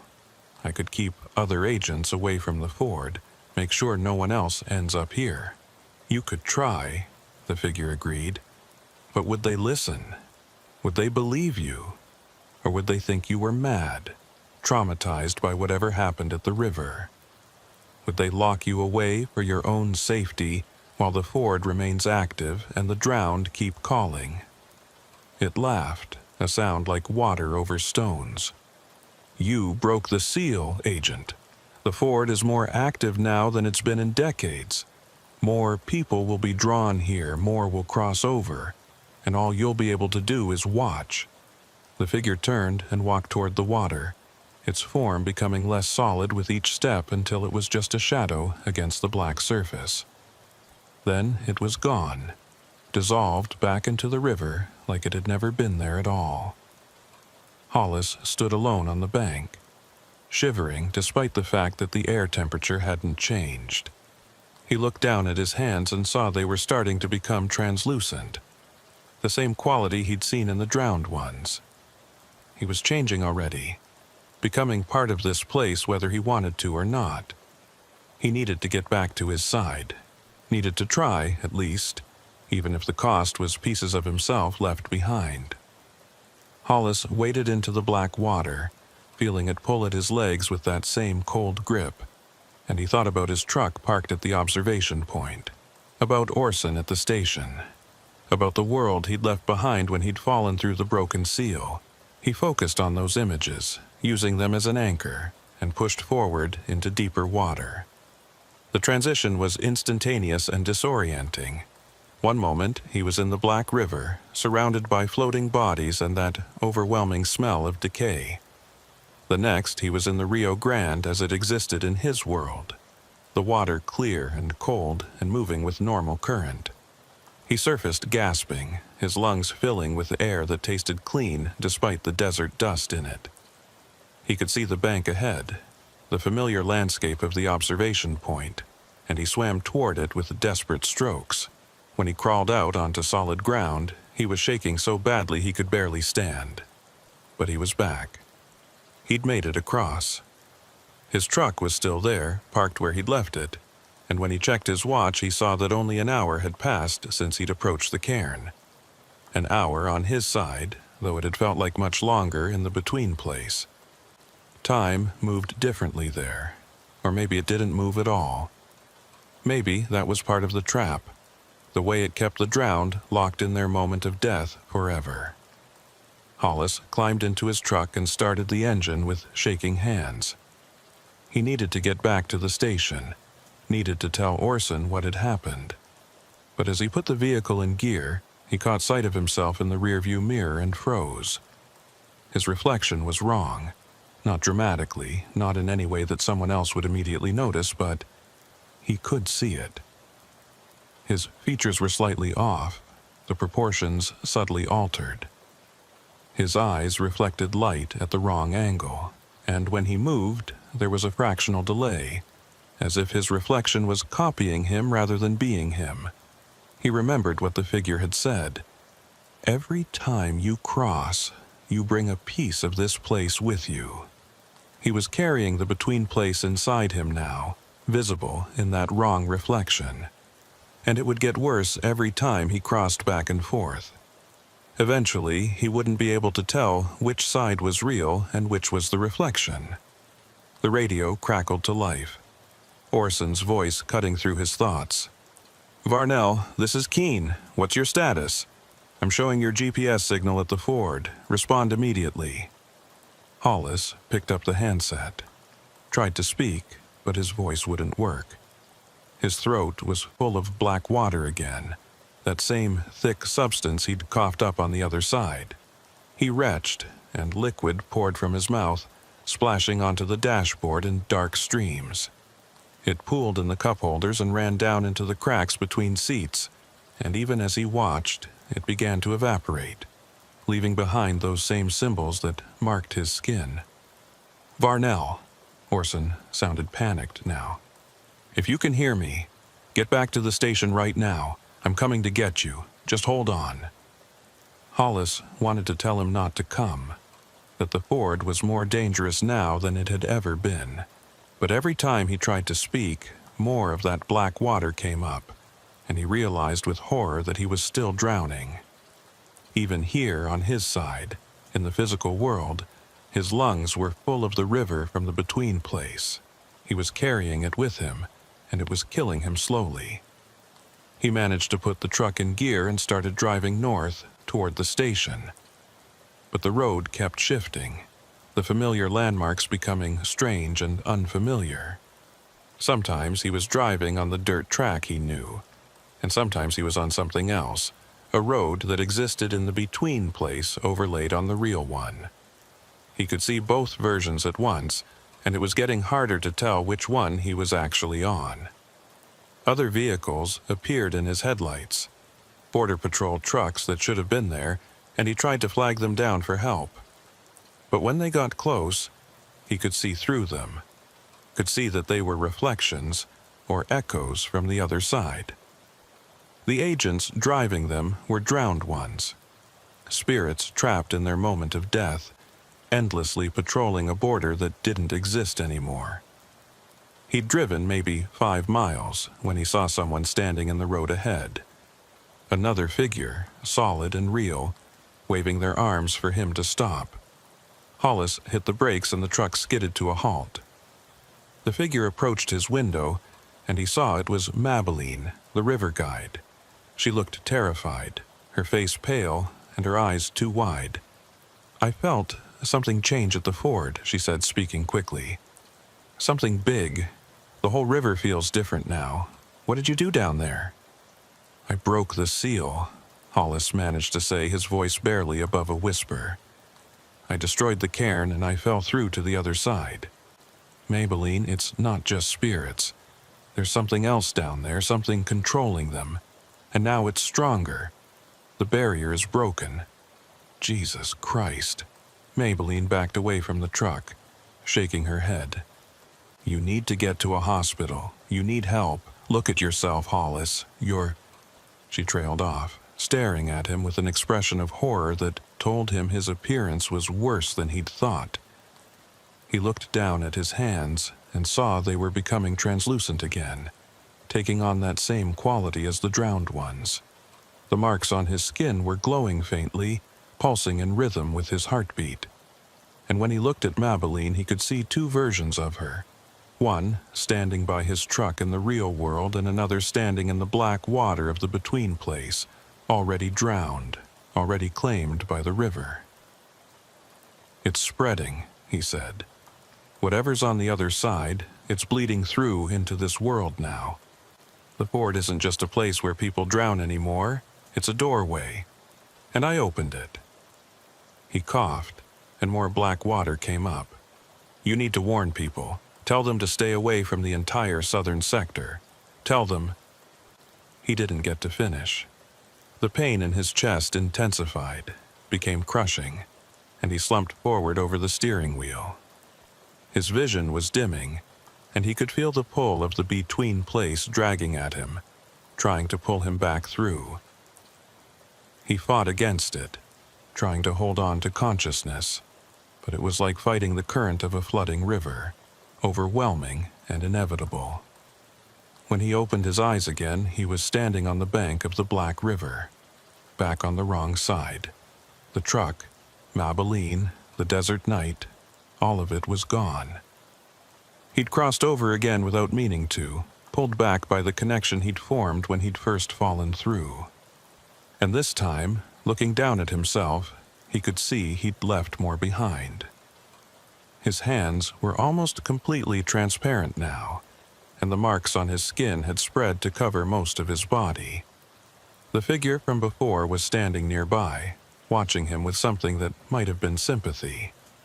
"It gets easier," it said. "The crossing, the transitions. Eventually, you won't feel the pull at all. You'll just be here, part of the river, like all the rest of us." "How long?" Hollis asked. His voice sounded strange, distorted, like it was coming from underwater. "How long before I'm gone completely?" "That depends on how hard you fight it. Most people, they give up after a few crossings, accept what they've become, and stop trying to go back. But some keep trying, keep crossing back and forth, until there's nothing left of who they were." The figure moved closer. "You could choose to stay here. Accept it now and keep some of yourself intact. Or you can keep fighting, keep trying to warn people, and lose yourself piece by piece until you're just another voice in the water." Hollis thought about Orson, about the other agents who worked the southern sector, about all the people who'd cross the ford in the future, drawn by circumstances or bad luck or simple ignorance into this trap. If he stayed here, gave up, they'd have no warning. No one would know what the broken seal had done, how dangerous the river had become. But if he kept crossing, kept trying to warn people, he'd destroy himself in the process. It wasn't really a choice at all. "I'm going back," he said. The figure nodded slowly. "Then I'll see you again soon, and the time after that, and the time after that, until there's nothing left of Hollis Varnell except another drowned voice calling from the water." Hollis didn't respond. He turned toward the Black River and waded in, focusing on his side, on the world he'd left behind. The crossing was harder this time, the pull of the between place stronger, but he forced his way through and surfaced in the Rio Grande under the stars. He made it to the bank and collapsed, coughing up more of that black water, feeling pieces of himself slipping away with each breath.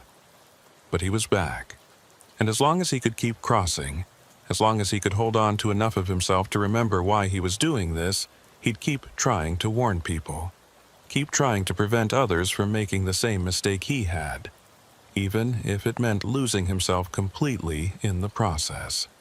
3 days later, Orson Keene filed a report about Agent Hollis Varnell. According to the official record, Varnell had disappeared while investigating sensor anomalies near the Rio Grande Ford. His truck was found abandoned at the observation point, his radio still transmitting static, and his service weapon was discovered on the riverbank. Search and rescue operations had been conducted for 72 hours with no results. Agent Varnell was presumed dead, lost to the river. What the report didn't mention was the other sightings, the witnesses who claimed to see Varnell near the ford over the following weeks, sometimes on the Texas side, sometimes appearing on the Mexican side, always with that strange translucent quality, or the radio transmissions that came through on Border Patrol frequencies at night, garbled and distorted but using Varnell's voice, warning agents to stay away from the southern sector, or the fact that Maybelline Stroud had left the area entirely, refusing to guide on the Rio Grande anymore, telling anyone who asked that the river was wrong now, corrupted, and no one should go near it. The ford remained active. The seal stayed broken. And somewhere in the space between this world and the other, Hollis Varnell kept crossing back and forth, getting thinner and more transparent with each transition, holding on to his purpose even as he lost everything else. He'd become exactly what he'd been trying to prevent. Another ghost story along the border. Another warning that no one would heed. And in the black water of the between place, the drowned ones waited, always waiting, growing in number as the broken seal claimed more victims. Patient and hungry and eternal, just like the river itself. The thing about working the Big Bend sector was that you could go days without seeing another human being. The canyons stretched for miles in every direction, carved deep into ancient limestone by rivers that had dried up centuries ago. The border fence here was more suggestion than barrier, broken sections and rusted posts marking where international boundaries supposedly existed. Most smugglers avoided this area entirely. Too remote, too difficult, too easy to get lost and die of exposure before reaching anything resembling civilization. But that remoteness was exactly why Border Patrol maintained a presence here, why agents like Enoch Calder spent their shifts driving dirt roads that barely qualified as roads, watching for the few people desperate or foolish enough to try crossing through the canyons. Enoch had been working Big Bend for 3 years, long enough to know the rhythms of the place. The way the wind changed direction in the late afternoon, carrying smells from miles away. The particular quality of silence that settled over the canyons at night, so complete it felt like a physical presence. The locations where his radio worked and where it didn't, blocked by the canyon walls or simply too far from any repeater tower to pick up signal. He'd learned to be comfortable with isolation, with going hours between communications, with making decisions on his own because backup was always at least an hour away and usually longer. Tonight, he was working the Northern Canyon line, a section that followed the edge of a deep gorge for about 15 miles before looping back toward the station. The route took approximately 4 hours to complete, and Enoch was 2 hours in when his radio started acting strange. Not the usual static or dead zones, but something different. The squelch would break randomly, letting through bursts of noise that almost sounded like speech, then cut back to silence before he could make out any words. At first, he thought it was interference from the Mexican side, possibly military communications bleeding over onto Border Patrol frequencies. But the pattern was too irregular, too random. He was trying to adjust his radio when his headlights caught something on the road ahead. A piece of metal lying in the center of the track, reflecting his beams with sharp intensity. Enoch slowed to a stop and grabbed his flashlight, stepping out of the truck to investigate. As he got closer, he recognized what it was. A signal mirror, the kind hikers and backpackers carried for emergency situations. It was old, the metal tarnished and scratched, but still functional. Someone had left it here deliberately, placed it in a spot where anyone driving this route would see it. Enoch picked up the mirror and turned it over in his hands. On the back was a piece of tape with writing, faded but still legible. A name and a date, J. Breslin, March 2023. He knew that name. Breslin had been an agent who'd gone missing about 8 months ago, vanished while on patrol in this same sector. There'd been a massive search operation, helicopters and ground teams combing the canyons for weeks, but they'd never found any trace of him. Eventually, the search was called off and Breslin was declared dead, though no body was ever recovered. So, what was his signal mirror doing here, in the middle of a road he should have been patrolling when he disappeared? Enoch pulled out his radio and keyed the mic. "Station, this is Unit 12. I've found some potential evidence related to the Breslin case. Signal mirror with his name on it, located at mile marker 7 on the North Canyon Road. Requesting guidance." The response was immediate but garbled, words breaking up into meaningless fragments. "Unit, zzzt, canyon, zzzt, careful, zzzt." Then silence, the radio going completely dead despite the fact that this spot should have decent reception. Enoch tried again. Got nothing but static. He checked his phone and found he had no signal bars either, which was unusual. He typically had at least minimal coverage along this section of road. It was as if all communications had suddenly been cut off, leaving him isolated in a way that went beyond the normal remoteness of the area. The feeling made his skin prickle, a primitive warning that something was wrong, even if he couldn't identify what exactly was triggering that response. He returned to his truck and placed the signal mirror on the passenger seat, then continued driving. But now he was more alert, scanning the road and surrounding terrain with increased attention. The canyons here were deep, their walls rising hundreds of feet on either side, creating shadows even in the bright moonlight. Rock formations jutted out at odd angles, shaped by wind and water into forms that almost looked deliberate, like sculptures or monuments. And everywhere there was that silence, broken only by the sound of his engine and the crunch of tires on gravel. About a mile past where he'd found the mirror, Enoch noticed something else. Cairns, stacked stones marking the edge of the road at regular intervals.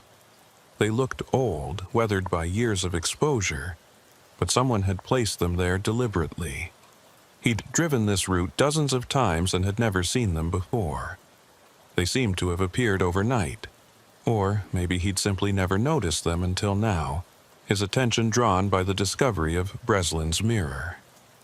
He stopped to examine one of the cairns more closely. The stones were local limestone, stacked with surprising precision considering how rough and irregular they were. Each cairn stood about 3 feet high, and they were spaced roughly 50 yards apart, creating a line that paralleled the road. Looking at them gave Enoch the same uneasy feeling as the signal mirror had. They weren't trail markers or survey points. They were something else, serving some purpose he couldn't identify. As he stood there studying the nearest cairn, the wind changed direction. It came from deeper in the canyon, carrying with it a sound that made him freeze. Bells, distant and faint, ringing in no particular rhythm. The sound would rise for a moment, then fade away, then return slightly louder or from a different direction. There were no bells out here, no churches, no ranches close enough for their sounds to carry this far. The nearest settlement was 30 miles away, across terrain that would have blocked any sound from reaching this location. Enoch returned to his truck and grabbed his binoculars, scanning the canyon walls for any sign of where the sound might be coming from. The moonlight was bright enough to see the general landscape, all jagged rocks and sparse vegetation, but he couldn't spot anything that might be creating the noise. The bells continued their irregular pattern, sometimes sounding close enough to be just around the next bend, other times so distant they might have been coming from miles away. And underneath the bells, almost too faint to hear, was something else. A voice, or multiple voices, calling out words he couldn't distinguish. His radio crackled back to life suddenly, making him jump. Through heavy static came a voice that might have been the station dispatcher, but the words were incomprehensible, distorted beyond recognition. The transmission lasted maybe 5 seconds before cutting out again, leaving only dead air. Enoch tried to respond but got no acknowledgement. Whatever had briefly allowed the signal through had closed again, and he was back to being completely isolated. He made a decision then to continue the route but document everything unusual he encountered. If something strange was happening in this sector, if there was some connection to Breslin's disappearance, he needed evidence. He started his truck and drove slowly, keeping his eyes on the cairns that continued to line the road.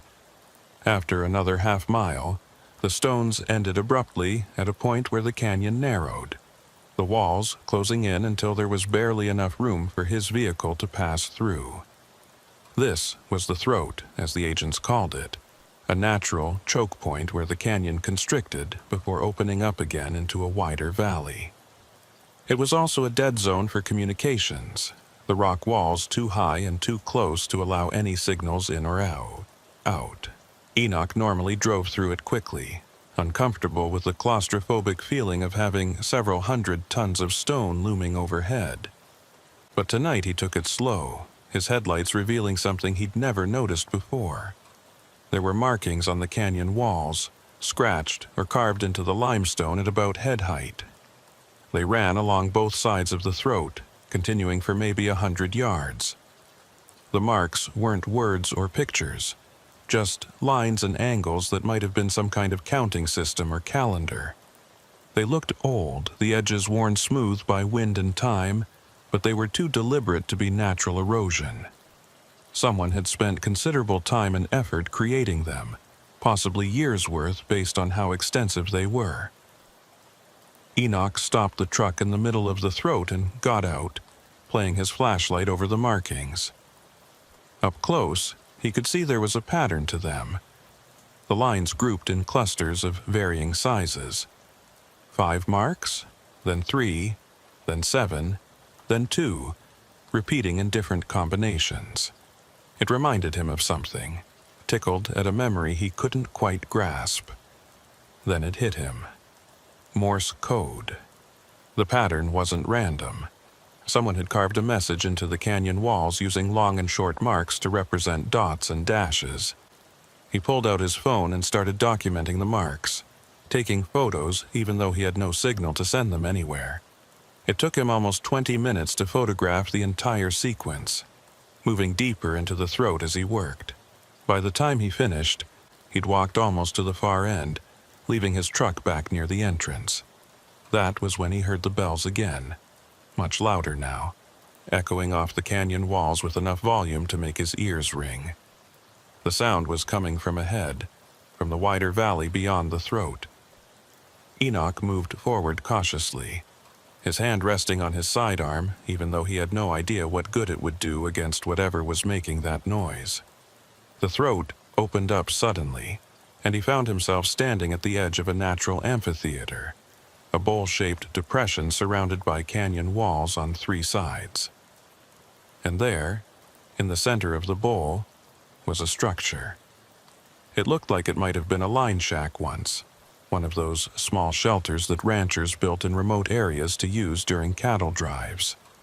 But it had been modified extensively, expanded with materials that didn't match the original construction. Corrugated metal sheets, weathered wood planks, and sections of what looked like old vehicle panels had been added to the structure, creating something that was half building and half sculpture.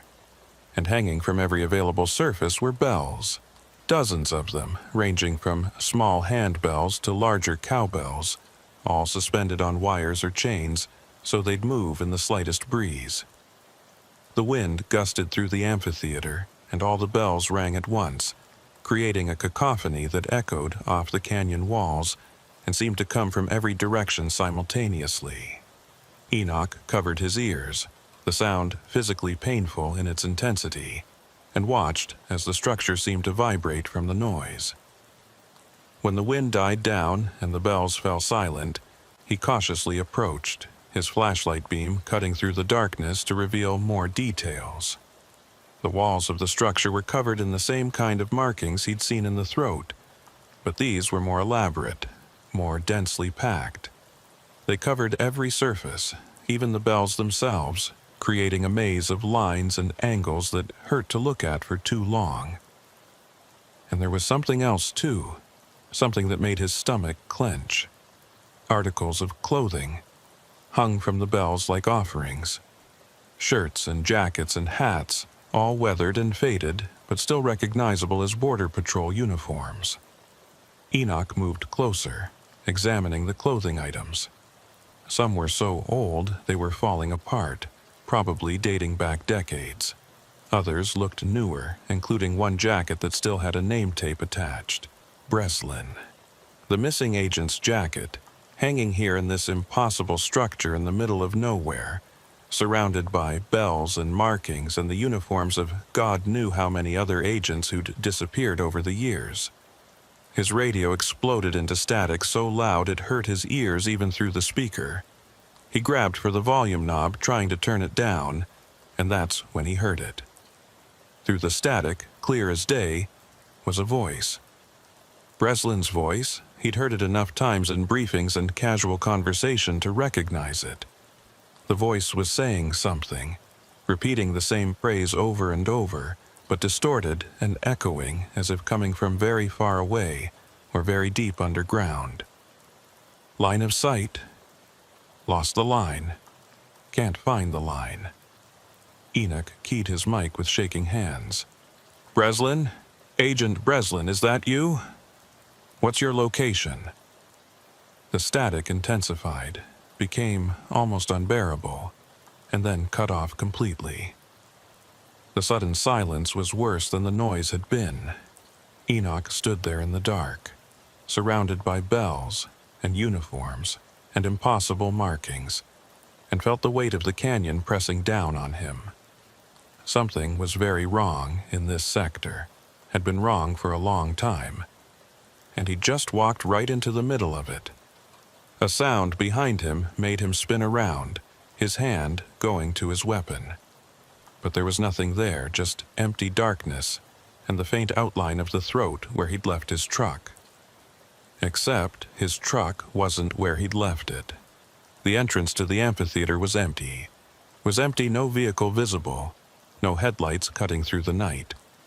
His truck had vanished, or he'd somehow walked much farther than he'd thought, and now he was stranded here with no transportation and no communications.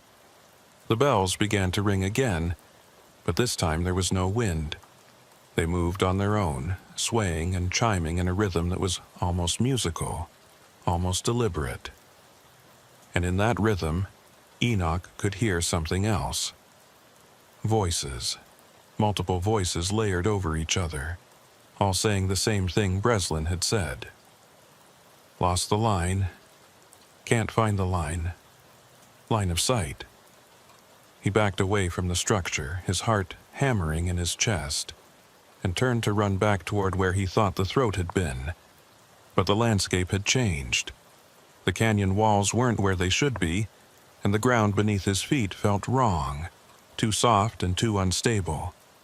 He was still in the amphitheater, still surrounded by those ringing bells, but the space had somehow gotten larger, stretched out in impossible ways.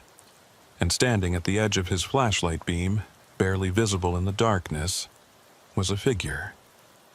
Tall and thin, wearing what might have been a Border Patrol uniform, it stood perfectly still despite the chaos of the bells around it. Enoch raised his flashlight, trying to get a better look at the person's face, and immediately wished he hadn't. It was Breslin, or something wearing Breslin's face. But the features were wrong, the proportions slightly off, as if someone had tried to recreate a human being from memory and gotten the details just close enough to be recognizable, but far enough off to be disturbing. The figure's eyes didn't blink, didn't reflect the flashlight beam, just stared at Enoch with an intensity that made his skin crawl. "Lost the line," the figure said, its voice a perfect imitation of Breslin's, but somehow hollow, empty of any real emotion. "Can't find the line of sight. The canyon took it. The canyon takes everything." Enoch wanted to run, wanted to get away from this thing and this place, but his legs wouldn't move. He was frozen, transfixed by that terrible stare, while the bells rang louder and louder around him. And then, as suddenly as it had appeared, the figure turned and walked away, disappearing into the darkness between one heartbeat and the next. The moment it was gone, Enoch found he could move again, and he ran. He had no idea which direction he was going, just knew he needed to get away from the structure and those bells and whatever that thing had been.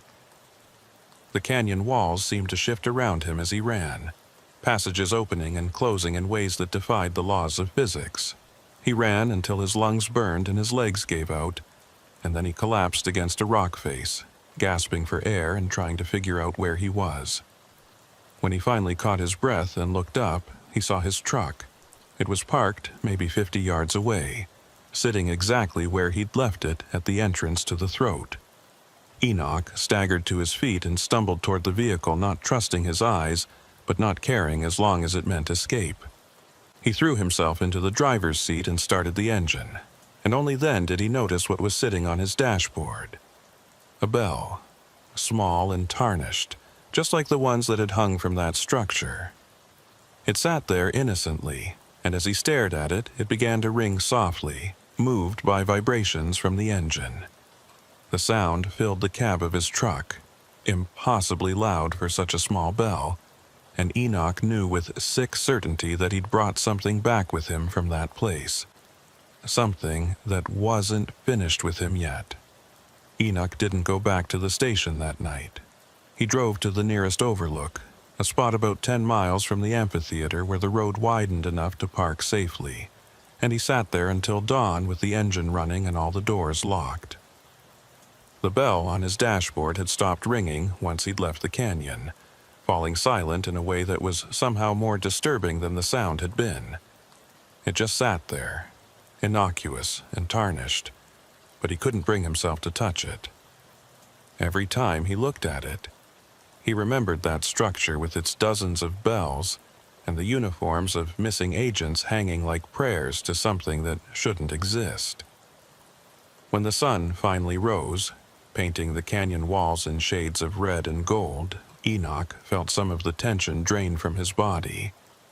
Daylight made everything seem more manageable, more real. He could almost convince himself that what he'd experienced had been some kind of exhaustion-induced hallucination, stress and isolation playing tricks on his mind. Almost, but not quite. The bell was still there, solid evidence that something had happened, and his phone was still full of photos of those markings carved into the canyon walls. He picked up his radio, found it working normally now that he was out of the canyons, and called the station. The dispatcher answered immediately, her voice tinged with concern. "Unit 12, we've been trying to reach you for hours. What's your status?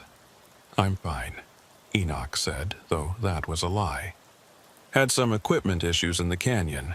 Lost communications for most of the night. I need to speak with the supervisor when I get back. Found some evidence related to the Breslin case. There was a pause on the other end. Copy that. Supervisor wants you to come in immediately for debriefing. And Enoch, there's someone here who wants to talk to you. Park liaison from Big Bend National Park. She's been asking about unusual activity in the border canyons. That was interesting. The National Park Service and Border Patrol had an uneasy relationship in this sector, their jurisdictions overlapping in ways that created constant territorial disputes. For a park liaison to be at the Border Patrol station asking about canyon activity suggested something significant had happened. Enoch acknowledged the message and started driving back, keeping his speed moderate on the rough roads. The bell stayed silent on his dashboard, but he could feel its presence, a weight that had nothing to do with its physical mass. The station was a low-slung building that looked like it had been there since the 1950s, all concrete block and narrow windows designed to keep out the desert heat. Enoch pulled into the lot and sat in his truck for a moment, steeling himself for the conversation ahead. He had no idea how much to tell them about what he'd seen. The truth sounded insane even to him, and he'd been there. But the bell was real, the signal mirror was real, and those photos on his phone were real. Whatever was happening in the canyons, it had been going on long enough to claim multiple agents, and someone needed to take it seriously. He grabbed the signal mirror and left the bell where it was, not wanting to bring it inside but also afraid to throw it away.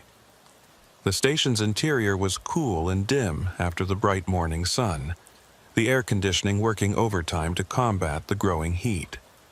His supervisor, a career agent named Ramirez, was waiting for him in the conference room along with a woman Enoch had never seen before. She was in her late 40s, with sun-weathered skin and gray streaking through her dark hair pulled back in a practical ponytail. She wore the standard National Park Service uniform, and her name tag identified her as Laura Lee Huxford. When Enoch entered, she stood and extended her hand, her grip firm and her eyes sharp as they studied his face. "Agent Calder," she said. "I'm the Cultural Resources Liaison for Big Bend National Park. I understand you had an unusual experience in the border canyons last night." "News travels fast," Enoch said, taking a seat at the table. He set down Breslin's signal mirror, and both Ramirez and Laura Lee leaned forward to examine it. "Jesus," Ramirez breathed. "That's definitely Breslin's. Where did you find it?" "Mile marker 7 on the North Canyon route, just sitting in the middle of the road like someone had placed it there deliberately." Enoch pulled out his phone and showed them the photos of the markings in the throat. "And these were carved into the canyon walls. They look like Morse code, but I haven't had time to translate them yet."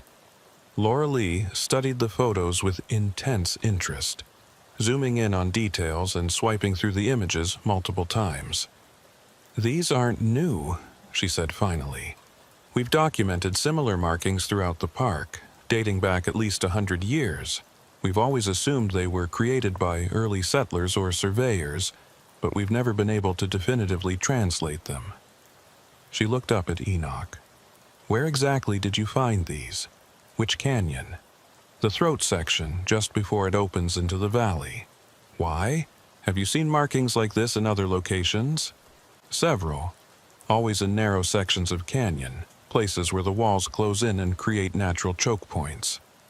Laura Lee pulled out her own phone and showed him photos that looked remarkably similar to what he'd documented. "We've recorded them in at least 15 different locations throughout the park. They all share certain characteristics, the same type of marking pattern, always at about head height, always concentrated in areas with limited sight lines." "Limited sight lines," Enoch repeated, remembering what the Breslin figure had said. "Lost the line of sight. That's what I heard on the radio last night, coming from what sounded like Breslin's voice." Ramirez's expression darkened. Explain that. You're saying you heard Breslin on the radio 8 months after he disappeared? Enoch nodded and told them everything, starting with finding the signal mirror and ending with waking up to find his truck exactly where he'd left it, but with the bell on his dashboard. He left nothing out, even the parts that sounded impossible, and watched their faces for signs of disbelief. Ramirez looked skeptical but concerned. Laura Lee, however, looked like she'd been expecting something like this. "The structure you described," Laura Lee said when he finished. "The one with all the bells and the uniforms. I think I know where it is. We've had hikers report seeing something similar about 3 miles deeper into the park, past where the border fence ends. They describe it as some kind of abandoned shelter that's been modified with found materials. Most people assume it's just a homeless camp or maybe something left over from smuggling operations. But everyone who's seen it says there's something wrong about it, something that makes them want to leave immediately." "Have you investigated it?" Enoch asked. "We've tried, sent rangers out to document it, but they can never seem to find it twice in the same place. The coordinates change, or the landscape looks different, or they just get turned around in the canyons and end up somewhere else entirely." Laura Lee's voice had taken on a frustrated edge. "It's like the structure moves, or like it only appears under certain conditions. We've started calling it the Bell House, and it's become something of an unofficial legend among park staff." "What about the bells themselves?" Enoch thought about the small bell sitting in his truck. "Is there any significance to them? Some cultural or historical reason why they'd be there?" Laura Lee was quiet for a moment, choosing her words carefully. "There's an old story passed down from the ranching families who used to work this area before it became a park. They talked about something called the Echo Keeper, a phenomenon or entity that supposedly lived in the deepest canyons. According to the legend, the Echo Keeper would trap sounds, preserve them somehow, and repeat them back at unexpected times. Bells were supposedly used as a warning system, a way to know if the Echo Keeper was active in a particular area. If you heard bells ringing with no wind, you were supposed to leave immediately. That's just folklore, though," Ramirez said. But he didn't sound entirely convinced. "Superstition from people who didn't understand how sound works in canyon systems." "Maybe," Laura Lee agreed. "But folklore usually has roots in real experiences, real events that people couldn't explain with the knowledge they had at the time. And there's documented evidence that something unusual happens in those canyons. We've had multiple instances of equipment failure, communication disruptions, even GPS devices giving impossible readings. The Park Service officially attributes it to magnetic anomalies in the rock formations, but that doesn't explain everything." Enoch thought about the way the canyon had seemed to shift around him, passages opening and closing in ways that defied normal geography. What if it's not just magnetic anomalies? What if there's something about the canyons themselves, the way they're structured, that creates some kind of spatial distortion? Like a natural phenomenon we don't have the science to explain yet? "That's one theory," Laura Lee said. "There's another one I've heard from some of the older park rangers, the ones who've been working this area for decades. They think the canyons are alive in some sense. Not literally, not biologically, but that they have properties we'd normally associate with living things. Memory, awareness, response to stimuli. And if that's true, then maybe what happened to Agent Breslin and the others wasn't random. Maybe the canyons took them deliberately." The room fell silent. The idea was absurd.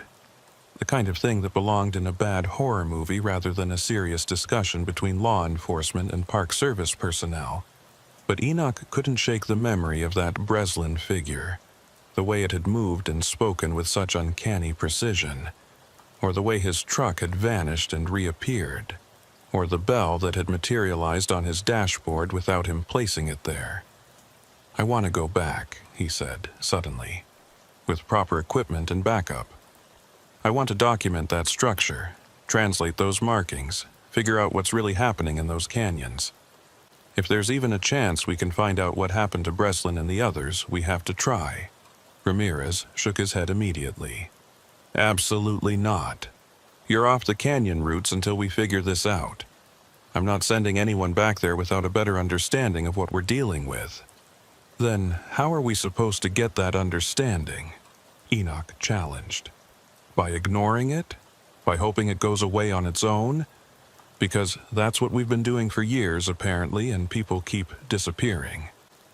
"He's right," Laura Lee said. "I can organize a joint operation.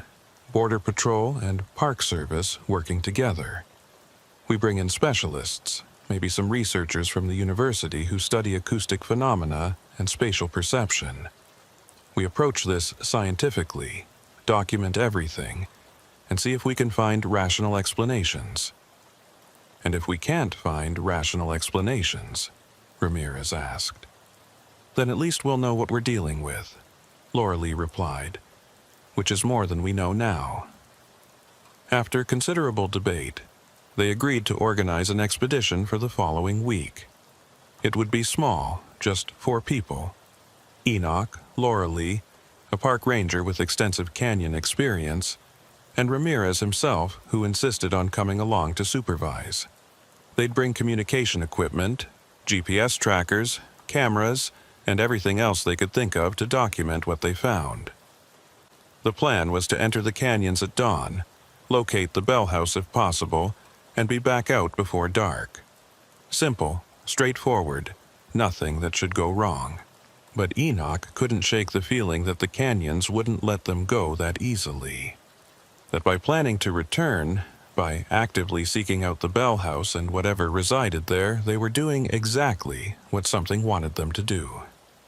The thought kept him awake for the next several nights, lying in bed and listening to the desert wind outside his window, half expecting to hear bells ringing in the distance. On the 3rd night after his encounter, Enoch was woken by a sound. Not bells, but his radio, sitting on his nightstand and crackling with static despite being turned off. He grabbed it, and the static resolved into a voice. Not Breslin this time, but someone else. A woman's voice, older, speaking with an accent that sounded like it belonged to a different era. "The line must be maintained," the voice said. "The line of sight keeps them contained. Break the line, and they escape. Mark the line, and they know where to hunt. The bells remember everything. Everything." "Who is this?" Enoch demanded, but the only response was more static. Then, cutting through the noise, he heard bells. The same irregular pattern he'd heard in the amphitheater, dozens of bells ringing in chaotic harmony. The sound grew louder, filling his bedroom, and Enoch stumbled out of bed and away from the radio. But the sound didn't come from the radio anymore. It came from outside, from the desert beyond his window. He pulled back the curtain and looked out into the darkness. There, standing in the middle of the empty lot behind his apartment, was a figure. Even in the dim light from the street lamps, he could see it was wearing a Border Patrol uniform. It stood perfectly still, and hanging from its belt and shoulders were bells, dozens of small bells that swayed and rang despite the fact that there was no wind. The figure raised one hand and pointed at Enoch's window, at him specifically as if it could see him through the glass and the darkness. Then it turned and walked away, disappearing into the desert, and the bells faded with it until there was only silence again. Enoch checked his phone and found a text message from an unknown number. It had been sent at the exact moment he'd seen the figure pointing at him. The message contained no words, just a photo. A photo of the Bell House taken from inside looking out, and in the doorway stood a silhouette that might have been a person. The image was grainy and dark, but Enoch could make out enough detail to see that the silhouette was wearing his uniform, his badge, his equipment. It was him, or something that looked like him, already waiting at the Bell House for his arrival. He didn't sleep for the rest of the night, just sat at his kitchen table, staring at that photo and wondering if going back to the canyons was a rescue mission or a trap. Wondering if he'd already crossed some invisible line that meant there was no going back, no matter what choice he made. And wondering how many other agents over the years had received similar messages, similar warnings, and gone into the canyons anyway because they thought they could solve the mystery. How many of them had ever come back out? The expedition was scheduled for 5 days from now. 5 days to prepare, to gather equipment, to convince himself this was the right decision. But Enoch had a feeling that 5 days wouldn't be enough, that no amount of time or preparation would be enough for what waited in those canyons. The Bell House wanted them to come. Something in the canyons had been waiting for years, maybe decades, for people to venture deep enough to find it. And now that they were planning to do exactly that, Enoch couldn't escape the certainty that they were making a terrible mistake. The 5 days passed too quickly and too slowly at the same time. Enoch tried to prepare for the expedition, checking and rechecking equipment, studying maps of the canyon system, reviewing everything he knew about Breslin's disappearance. But his attention kept drifting to the bell that still sat on his dashboard, silent and tarnished, and to the photo on his phone that showed his own silhouette waiting at the bell house. Every night he woke to the sound of bells in the distance, and twice more he saw figures standing in the desert behind his apartment, always just at the edge of visibility, always wearing Border Patrol uniforms. Laura Lee called him 2 days before the expedition to discuss additional findings. She'd been researching the history of the area, digging through old records and interviewing longtime residents. What she'd discovered wasn't comforting. The Bell House, or structures like it, had been reported as far back as the 1890s. Early ranchers and prospectors had written about finding strange shelters in the canyons, always decorated with bells and always abandoned but looking recently occupied. Some of the accounts mentioned seeing figures in the distance that disappeared when approached. Others talked about hearing voices echoing through the canyons, speaking in languages that shouldn't exist in this part of the world. "There's a pattern," Laura Lee said over the phone, her voice tight with tension. Every few decades, there's a cluster of disappearances in the canyons. Sometimes it's miners, sometimes ranchers, sometimes hikers, and now it's Border Patrol agents. The intervals vary, but it always happens when the canyons are being used heavily, when there's a lot of human traffic through the area. "You think whatever's in there is territorial?" Enoch asked. "That it takes people who intrude on its space?" "I think it's more deliberate than that. The disappearances aren't random. They always involve people who are alone, people who've gone deeper into the canyons than they should have, people who've seen or heard something that made them curious enough to investigate. It's selective. It's hunting specific prey. Then we're walking right into a trap by going back there." "Maybe," Laura Lee admitted. "But we're going in prepared this time. We know what to look for. We'll have constant communication and we're not going alone. 4 people together have better odds than 1 person isolated in the canyons." Enoch wanted to believe that, but he kept thinking about the photo on his phone.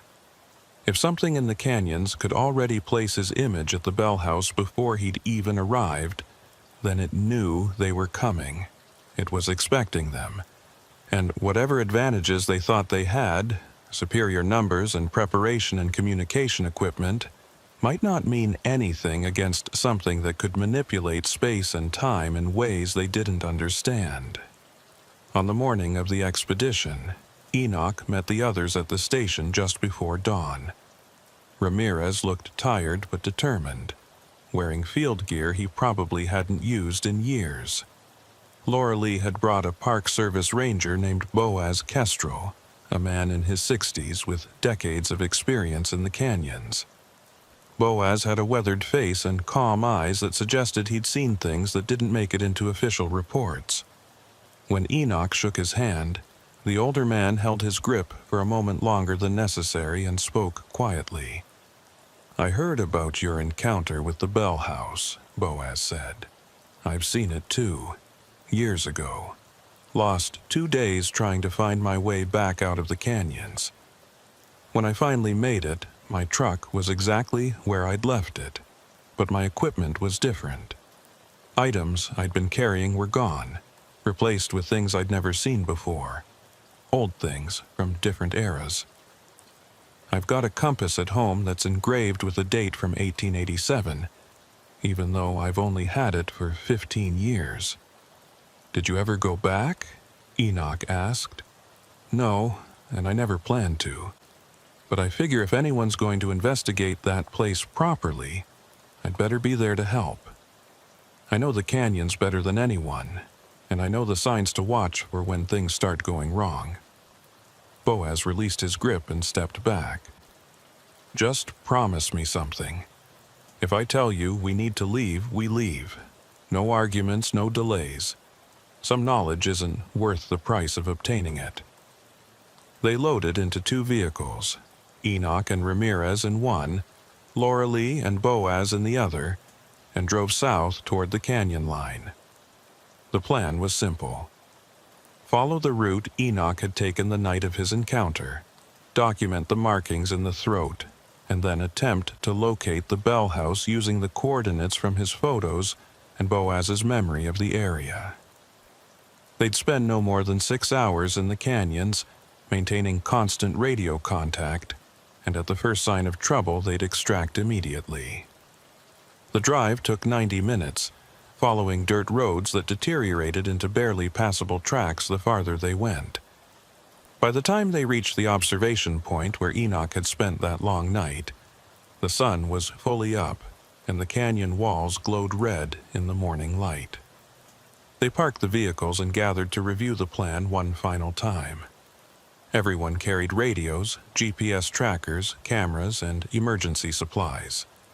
Ramirez had insisted they also bring flares and rope, standard search and rescue equipment that might prove useful if they got separated. "Remember," Ramirez said, his tone leaving no room for argument, "we stay together. No one goes off alone for any reason. We document what we find. We don't touch anything we don't have to, and if the situation feels dangerous, we abort. This is a reconnaissance mission, not a rescue operation. Understood?" Everyone nodded, though Enoch caught Boaz and Laura Lee exchanging a glance that suggested they knew it wouldn't be that simple. The canyons didn't operate by normal rules, and whatever waited in them wouldn't respect their careful plans or safety protocols. But they were committed now, and backing out would mean accepting that some mysteries couldn't be solved, that some losses couldn't be explained or avenged. They started down into the canyon, following the route toward the throat. The temperature dropped as they descended, the canyon walls blocking out the direct sunlight and creating a permanent twilight at the bottom. Their footsteps echoed off the stone, and every sound seemed amplified, bouncing back and forth between the walls in a way that made it hard to determine where any noise was actually coming from. Enoch found himself constantly looking over his shoulder, certain he'd heard something behind them, but there was never anything there except shadows and stone.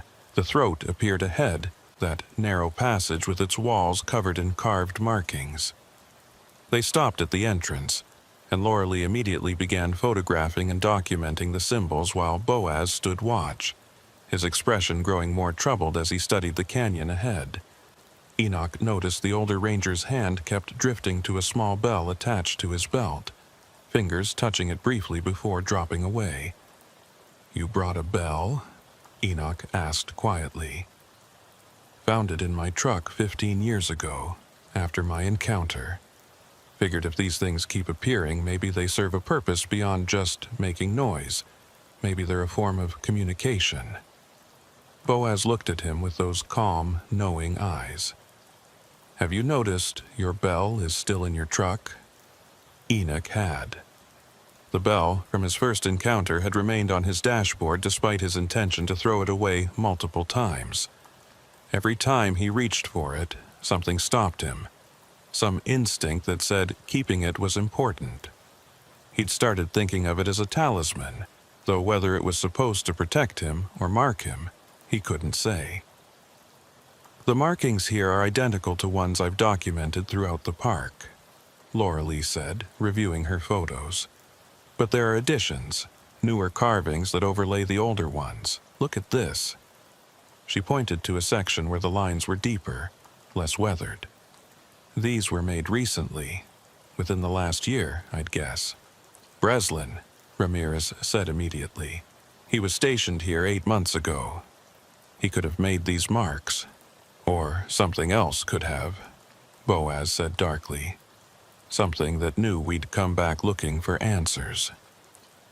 They moved through the throat slowly, documenting everything while maintaining constant radio checks with each other despite being within visual range.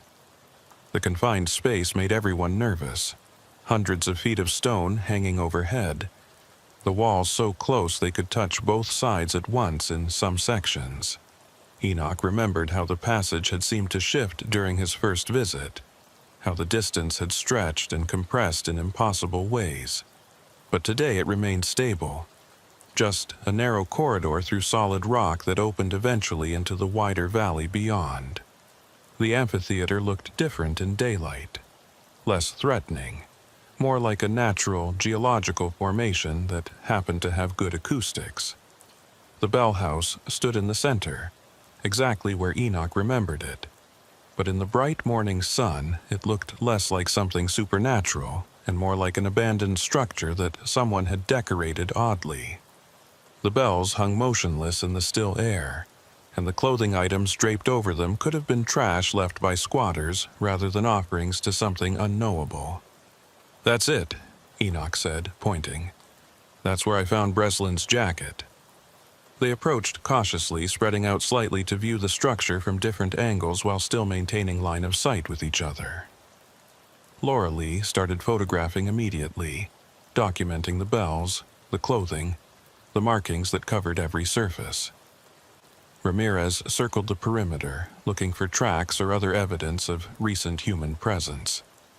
And Boaz stood at the entrance to the amphitheater, staring back the way they'd come with an expression that suggested he was seeing something the others couldn't. "This is wrong," Boaz said quietly. "The approach was too easy. Last time I came looking for this place, the canyons fought me every step of the way. Paths that should have been there weren't. Directions got turned around, landmarks moved. But today we walked straight here like it wanted us to find it." "Maybe the conditions are different," Ramirez suggested, though he didn't sound convinced. "Different time of day, different weather patterns affecting the acoustics. Or maybe it doesn't need to hide anymore," Enoch said. He was standing near the bell house now, close enough to read the name tapes on some of the uniform items. Besides Breslin's jacket, he could see at least 4 other names, agents who'd disappeared over the years in this sector. The oldest item was so faded he could barely read it, but the date stitched into the fabric suggested it was from the 1980s. All these people. How many others are there that we don't know about? Laura Lee had moved to examine the markings on the bell house walls, tracing the lines with her fingers without actually touching them. "These aren't random," she said. "They're organized, almost like a filing system. See how they're grouped? Each cluster seems to correspond to a different time period, a different set of incidents, and they all converge here at this central point." She indicated a spot on the main wall where the lines came together in a dense knot of symbols. "This is the anchor, the focal point for whatever's happening in these canyons." "Can you translate any of it?" Ramirez asked. "Some of it. It's not Morse code exactly, but it uses similar principles, combinations of marks representing sounds or concepts." Laura Lee pulled out a notebook and began copying down symbols, working through them methodically. After several minutes, she looked up. her face pale. It's a record, a log of everyone who's been taken by the canyons. Names, dates, locations, and instructions for how to find them. Instructions. Enoch felt his pulse quicken. You mean they're still here? Breslin and the others are still somewhere in these canyons. Not in the canyons as we understand them. The markings refer to something called the line of sight. It's described as a place between perception and reality, where echoes become solid and sounds take physical form. People who cross the line of sight don't die. They get trapped in this other space, this echo dimension, and they can't find their way back because the paths only exist in specific conditions. What conditions? Ramirez demanded. When the canyons remember, when the acoustics align in certain ways and the echoes from the past become strong enough to interact with the present. Laura Lee looked at the bell house, at all those bells hanging silent in the still air. The bells are markers. They're placed at points where the line of sight is thinnest, where people can accidentally cross over if they're not careful. And once you cross, the only way back is if someone on this side calls to you, creates a strong enough sound to pierce through and guide you home. So we could get them back, Enoch said. If we call to them, if we create the right kind of signal, we could bring Breslin and the others back across the line. Or we could cross over ourselves, Boaz warned. Sound works both ways. If we create a signal strong enough to reach them, we also create a doorway strong enough for us to fall through. And based on these markings, once you're on the other side, time doesn't work the same way. You could spend years there while only hours pass here. Or vice versa. They stood in silence for a moment, digesting this information. The sun had climbed higher, but the amphitheater remained in shadow, the canyon walls blocking most of the direct light. Enoch looked at the bells, at the uniform items hanging like shrouds, and made a decision that he knew was probably foolish but felt necessary anyway. We have to try, he said. We have to at least attempt to signal them. If there's any chance we can bring them back, we owe it to them to try. And if we end up trapped over there with them? Ramirez asked. Then at least we'll know what happened. At least there will be a record, a warning for whoever comes after us. Enoch pulled the small bell from his pocket, the one that had appeared on his dashboard. These bells appeared for a reason. They're not just markers, they're tools, ways to communicate across the line of sight. Laura Lee was nodding slowly. The markings mention sympathetic resonance, the idea that bells ring in response to each other, even at a distance.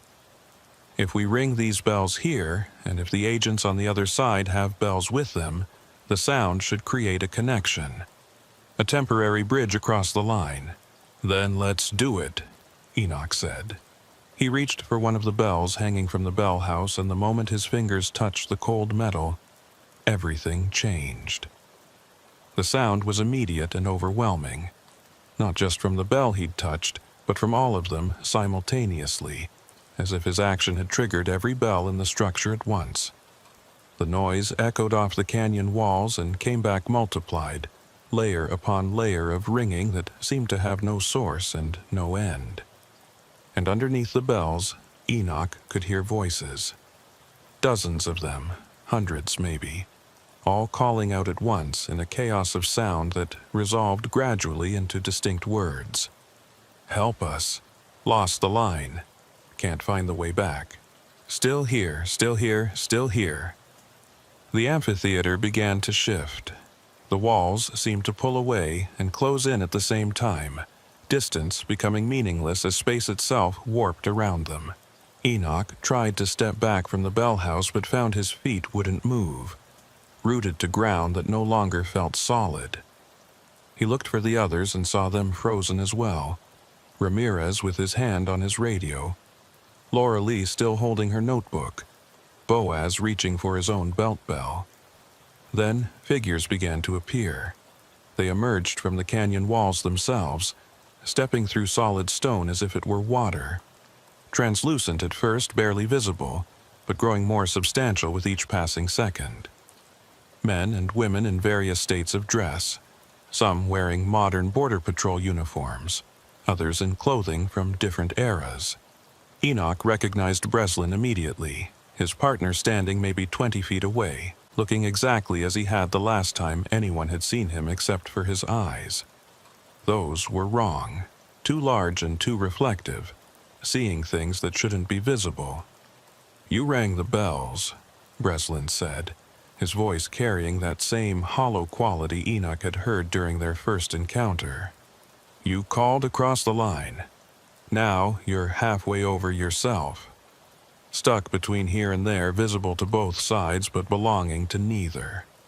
"We came to find you," Enoch managed to say, though speaking felt like pushing words through water. "To bring you back." "Back to where?" Breslin smiled, and the expression was sad and knowing. "I've been on the other side for 8 months, but in the echo dimension, I've walked for 8 years. I've seen things that exist only in reflected sound, talked to people who drowned in their own voices, learned to navigate paths that only appear when certain frequencies align. I'm not the same person I was, none of us are. We've become part of the canyons now, part of the ecosystem." More figures were appearing, filling the amphitheater until Enoch couldn't count them all. Some looked recent, maintaining mostly human features. Others had deteriorated, become more sound than substance, their forms wavering and shifting with every echo. And standing among them, Enoch saw his own silhouette from the photo, the shape that had been waiting at the bell house before he'd even arrived. It turned to look at him, and he realized it wasn't a prediction or a warning. It was a shadow, a potential future, showing him what he would become if he crossed the line completely. "The bells create doorways," Breslin continued, "but they don't discriminate. Ring them long enough, loud enough, and anyone nearby can cross over. You wanted to rescue us, but all you've done is open the path for yourselves. The canyons are hungry, always hungry, and you've just offered yourselves as food." The bells were still ringing, that endless cacophony that made it impossible to think clearly. Enoch tried to move again and found he could, but the ground beneath his feet felt wrong, too soft and too hard at the same time. He looked around for the others and saw them struggling with the same disorientation. Ramirez had his radio out, was shouting into it, but no sound came from his mouth that Enoch could hear over the bells. Laura Lee was writing furiously in her notebook, documenting everything even as reality unraveled around her. And Boaz was standing perfectly still, his hand on his bell, his eyes closed, as if listening to something only he could hear. Then Boaz opened his eyes and rang his bell. Just once, a clear, sharp sound that cut through the chaos of all the other bells. The effect was immediate. The translucent figures froze in place, even Breslin stopping mid-gesture. The overwhelming noise from the bell house diminished slightly, enough that Enoch could hear Boaz speaking. "Counter-resonance," Boaz said calmly. "Sound cancels sound if the frequencies align properly. I learned that the first time I was here, the thing that let me escape. You don't fight the echo dimension with silence. You fight it with controlled sound." He rang his bell again, and more of the figures faded, becoming less substantial. "Everyone, use your bells. Match my pattern. 3 short rings, 2 long, 3 short. It's an old signal, a call used by cattlemen to find each other in the dark. If we create it together, we can establish our own line of sight back to our side." Enoch pulled out his bell and followed Boaz's pattern. 3 short rings, clear and deliberate. 2 long rings, letting the sound carry. 3 more short rings to complete the sequence. Ramirez and Laura Lee joined in, their bells adding to the pattern, and slowly the chaos began to recede. The translucent figures grew dimmer, the canyon walls stopped shifting, and the ground solidified beneath their feet. But as the echo dimension released its grip, Enoch saw Breslin's face change.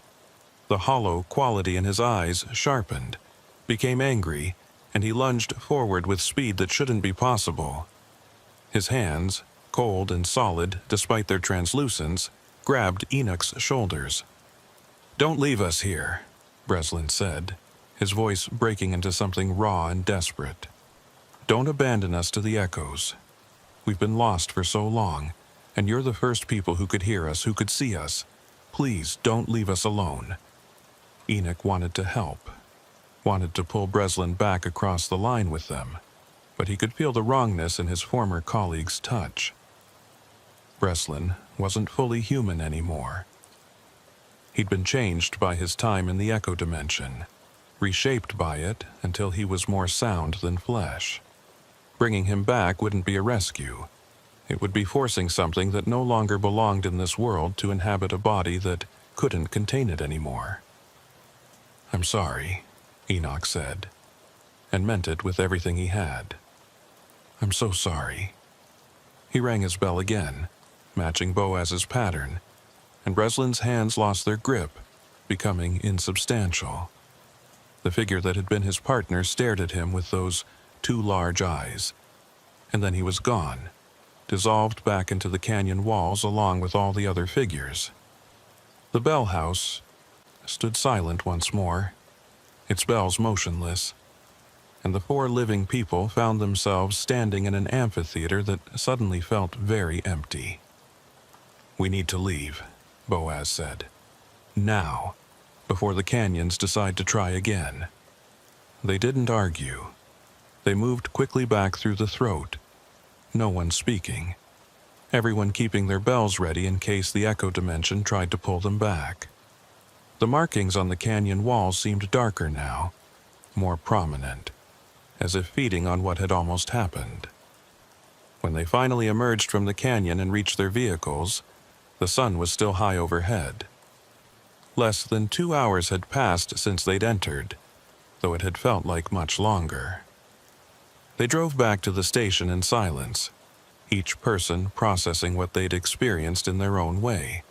When they finally gathered in the conference room to debrief, Ramirez looked 10 years older than he had that morning. "We're closing that section," he said. "Permanently.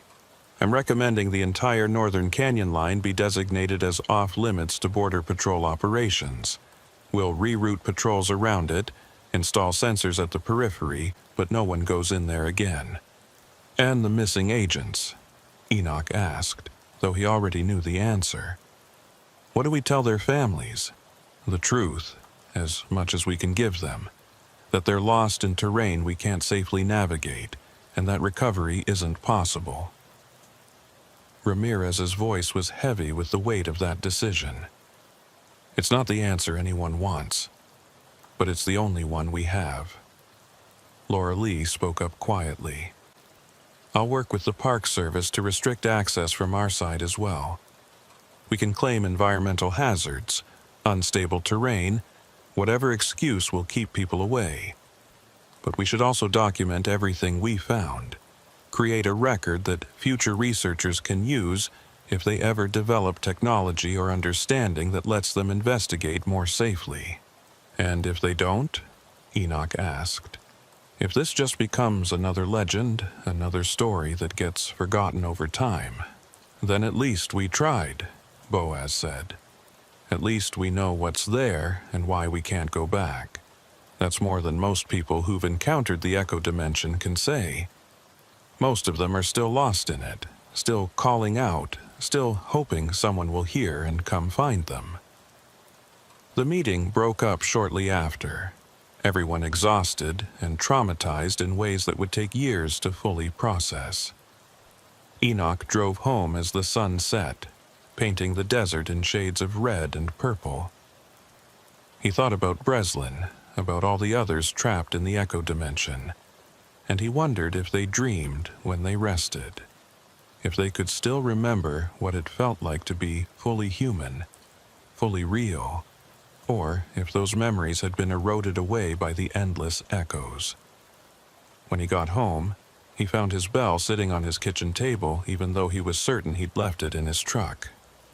It sat there innocently, just a piece of tarnished metal, but he knew now what it really was: a marker, a reminder, a connection to a place he'd glimpsed and barely escaped from. He should throw it away, get rid of it. But something stopped him just like it had before. The bell was evidence that it had all been real, that he'd stood on the line of sight between this world and the echo dimension, that he'd heard the voices of the lost and chosen to save himself rather than join them. He didn't know if that made him a coward or a survivor, but he knew he'd carry the weight of that decision for the rest of his life. 3 weeks later, Enoch requested a transfer out of Big Bend.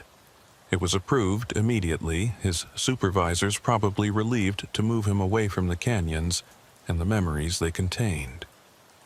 On his last day, he drove past the observation point one final time. The northern canyon route was officially closed now, warning signs posted at every access point. But as he looked out across the landscape toward where the bell house stood hidden in its amphitheater, he saw something that made his blood run cold. Smoke rising from deep in the canyons. Not wildfire smoke, but something more controlled, more deliberate. And carried on the wind, barely audible, was the sound of bells ringing. Not in chaos like before, but in pattern. 3 short rings, 2 long, 3 short. The same signal Boaz had used to navigate back across the line of sight. Someone was in the canyons, someone was ringing bells, and whether they were trying to escape the echo dimension or calling others to join them there, Enoch couldn't say. He thought about reporting it, about turning around and investigating, but he kept driving instead. He'd made his escape, paid his price, and he wasn't going to risk crossing that line again. But sometimes, late at night when the desert was silent and still, he'd wake to the sound of bells. Not from outside his window this time, but from somewhere deeper, somewhere that existed in reflected sound and trapped echoes.